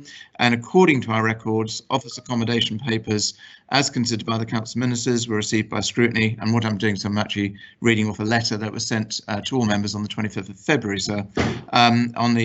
All papers were sent by scrutiny on the 16th of September 2020, 25th of September 2020, 9th of December 2020, and also the 26th of January 2021. It's been through 2 government plans, sir. In addition, sir, the full business case was sent to scrutiny on the 10th of February. A specific briefing, finally, sir, was provided. Can I ask you to bring your answer to a close, please? Was provided on the 3rd of February, sir, of this year to both Corporate and the Public Accounts Committee, and the members, sir, were updated on the 12th of February, sir. So there have been a lot of briefings. We are arranging another one, sir, towards the end of this week or the beginning of next week as well, sir. Thank you. So can I ask you a quick supplementary? Of course you can, yes. Thank you. Could the Chief Minister, in his opinion, obviously, have done anything differently in that updating process? So I think that falls into 2 areas, and so I think from our point of view, we believe we've engaged as much as humanly possible, sir. And I do actually also look at it from the other perspective, thinking, well, when I was in that position 3.5 years ago, whatever it is, what would I have done? And as a former president of what was then the Chairman's Committee, it is difficult, and we do try and look out scrutiny needs to get its job done, and we all do things differently. But a question I would be anticipating, and if I was still in that position, was why any time in the last 14 months I'd not appointed advisors to advise the panel on this, to do a desktop exercise, for example, on all the paperwork, to proactively challenge and or validate the claim savings, etc., and then to run through the numbers and the individual details as provided to scrutiny once they've been through the Council Ministers. That would have been a different approach from that end, sir, and would have avoided delays when one gets to this stage of the project. But that's really all I can see, is that would there have been scope to have got that procedure in place at an earlier point? I hope that helps, sir. Point of order. Do you want to raise a point of order, Deputy Haggaroth? Yes, sir, and forgive me if I should actually know the answer to this. This is a very short opportunity for members to ask questions within a 15-minute spell. Opportunities for backbenchers, etc., for those that do not have the opportunity at other times to ask questions. Is it therefore appropriate, sir, that an Assistant Treasury Minister is asking questions of the Chief Minister, which are clearly scripted for him to have a full and open answer? Thank you, sir. The answer to that is that it is not, generally speaking, appropriate for well, ministers are not to ask questions of other ministers. Their own assistant ministers are not to ask questions of those ministers. There is nothing to prevent an assistant minister who is not linked to the minister answering questions to ask a question. That's within standing orders, and that's within the normal policies of the Assembly. Whether it is appropriate and whether it is the right thing to do and the right use of question time, that I'm afraid is a political issue which would need to be raised with BBC and dealt with in that manner. But I understand the point that you raise. Deputy Aye. Thank you, sir. Since many businesses have announced their intention to reduce their office space by up to 40%, will the Chief Minister consider re-evaluating his office accommodation project? Thank you, sir. Sir, just to make 2 points, and I'm reading again from the letter that was sent to scrutiny, sir. In terms of the documentation that's been provided to scrutiny previously, and this is not a scripted answer, but I will still refer to the letter I've sent out. The scrutiny panel was given, I understand, the updated documentation that was done in relation to the COVID-19 review of the office accommodation. From memory, sir, I believe that was in around September, October, sir. And on that basis, we have done a review and the project still stands. I do emphasise, sir, that there are different opinions as to where office accommodation is going. And that's the point I was also making, sir. That's why it's useful to have advisors going through on side, as it were, and in hand to give advice on this. But in essence, sir, the reduction in office accommodation, we are roughly reducing our accommodation by between 40 and 50% as a result of this scheme. So essentially, sir, if we don't do it, we will be hugely over accommodating than what we should be doing, and the benefits to the taxpayer of 7 million a year would be lost. What I can also stress, sir, is that we are going down to approximately 6 buildings is the intention, as members have been informed previously, and therefore, sir, there is still some flexibility if the result of COVID-19 is even more challenging than what we expect. But equally, sir, some of the... I have to ask you to bring your answer to apologies, sir. Yes. So the point is, sir, we've done the work and it's been provided to scrutiny, sir. Supplementary, Deputy Aye? No, thank you, sir. That was amazing. Thank you, sir. Could the Chief Minister offer us an explanation as to how it is that a profit-making private sector developer can somehow offer to build a government office on a government-owned site for a better value for money arrangement than the government's own government-owned developer? Sir, the centre is aware of a lot of the details because he's been party to the papers and the decision making that was made around that time.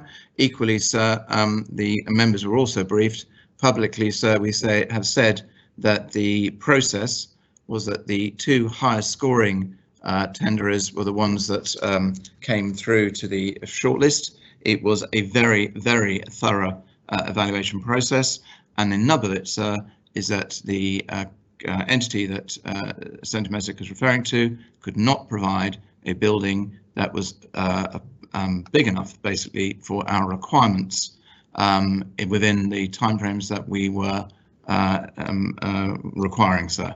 It was an open process, it was fair competition, and in this instance, they did not get into the final 2 highest scoring positions, sir. Supplementary, sir.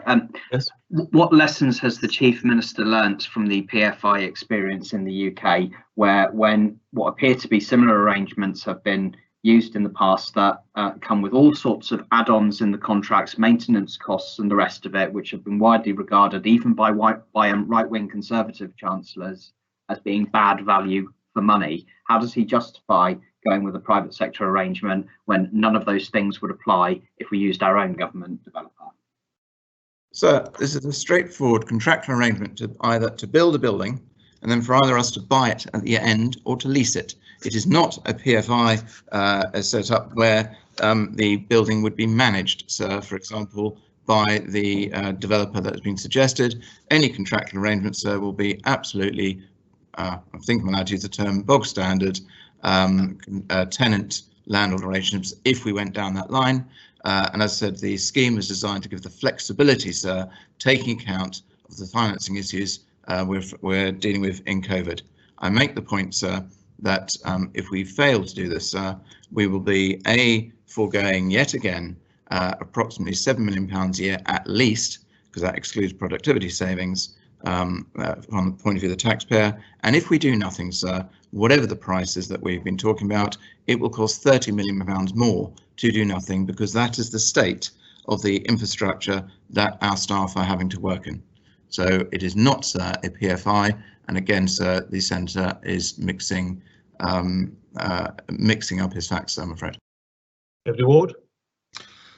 Thank you, sir. Given that this is all questions without notice on the order paper, can I ask the Chief Minister directly, was he given notice of the question from his party, Councillor Minister colleague, in advance of this, and could therefore provide such a detailed answer?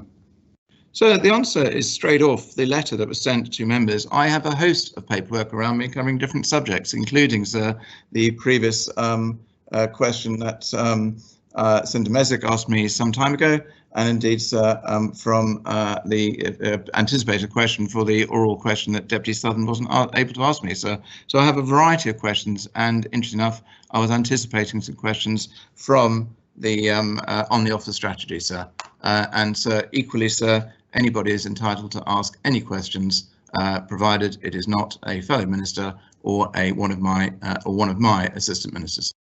Thank you, sir. So therefore, can the minister confirm that he did not have prior sight to that question?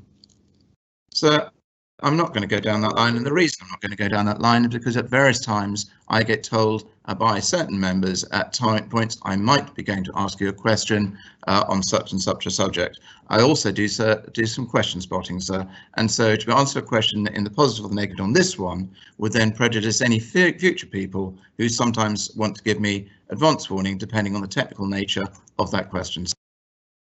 And sir, I would say make the point, sir, that the same could also be applied to any question from any party member to any member of their ministers who were in the executive at that point, sir, and that's never been asked. Deputy Morell. Thank you, sir. Would the minister be able to update the Assembly as to the progress of the integrated technology platform project? Specifically, is it still on time and is it on budget as agreed in the 2021 government plan? Thank you, sir. Sir, it is still on time, sir. And in fact, I believe we are, well, sir, sorry, sir, we are close, I believe, to announcements being made in that area. And sir, in terms of budget, I would have to come back to the member exactly where we are. I know there's been some iterations in there, partially due to the COVID pandemic, sir. Supplementary, Deputy. Thank you, sir. So is the Chief Minister able to confirm whether or not the budget, I believe it is about £40 million for the integrated technology platform, is the same as agreed in the government plan? Thank you, sir. So I'll need to come back to the member on the details of that. As I said, the focus I've been on is the delivery of it, because again, sir, the failure not to deliver it will leave us in a very dire state. But I will come back to the Deputy with the details in due course, sir. It's about 1 minute for question period still to go, but you have a point of order, Deputy Ward. So yes, I'm not sure how this works. I was just wondering what a ruling is on questions without notice, whether as chair, if you believe that they have been given in advance, then it negates the question without notice as a principle.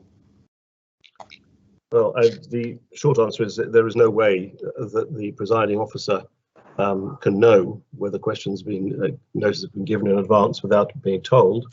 I really can't make any other observation than that. It's not for me to form a view if one person says one thing and one person says something else as to what the outcome should be. That's a matter on which members, I think, have to form their own view. And the consequences, if they do not accept the explanation that's been given by the answerer, are political consequences, it seems to me. Okay, thank you, sir. Very much. Very well. I'll allow 1 minute more of injury time then in that case to cover that particular point of order. And that leaves Deputy Higgins. You have about a minute to answer, ask your question and try and get an answer. A very quick question. I ask every month the Chief Minister what progress has been made on bringing back to the States by the end of this year the digital register for commercial and residential properties, and who is leading it? Thank you. So very quickly, in my last response, I said it was all going to be play for the end of Q1. I believe that is still the progress, and if it isn't, I will update the member in due course, but I believe that is still on track, sir. Very much indeed, and that does bring the time available for questions to an end. It is now 12:50. Is the adjournment proposed? Yes, sir. Very well, the Assembly stands adjourned until 2:15.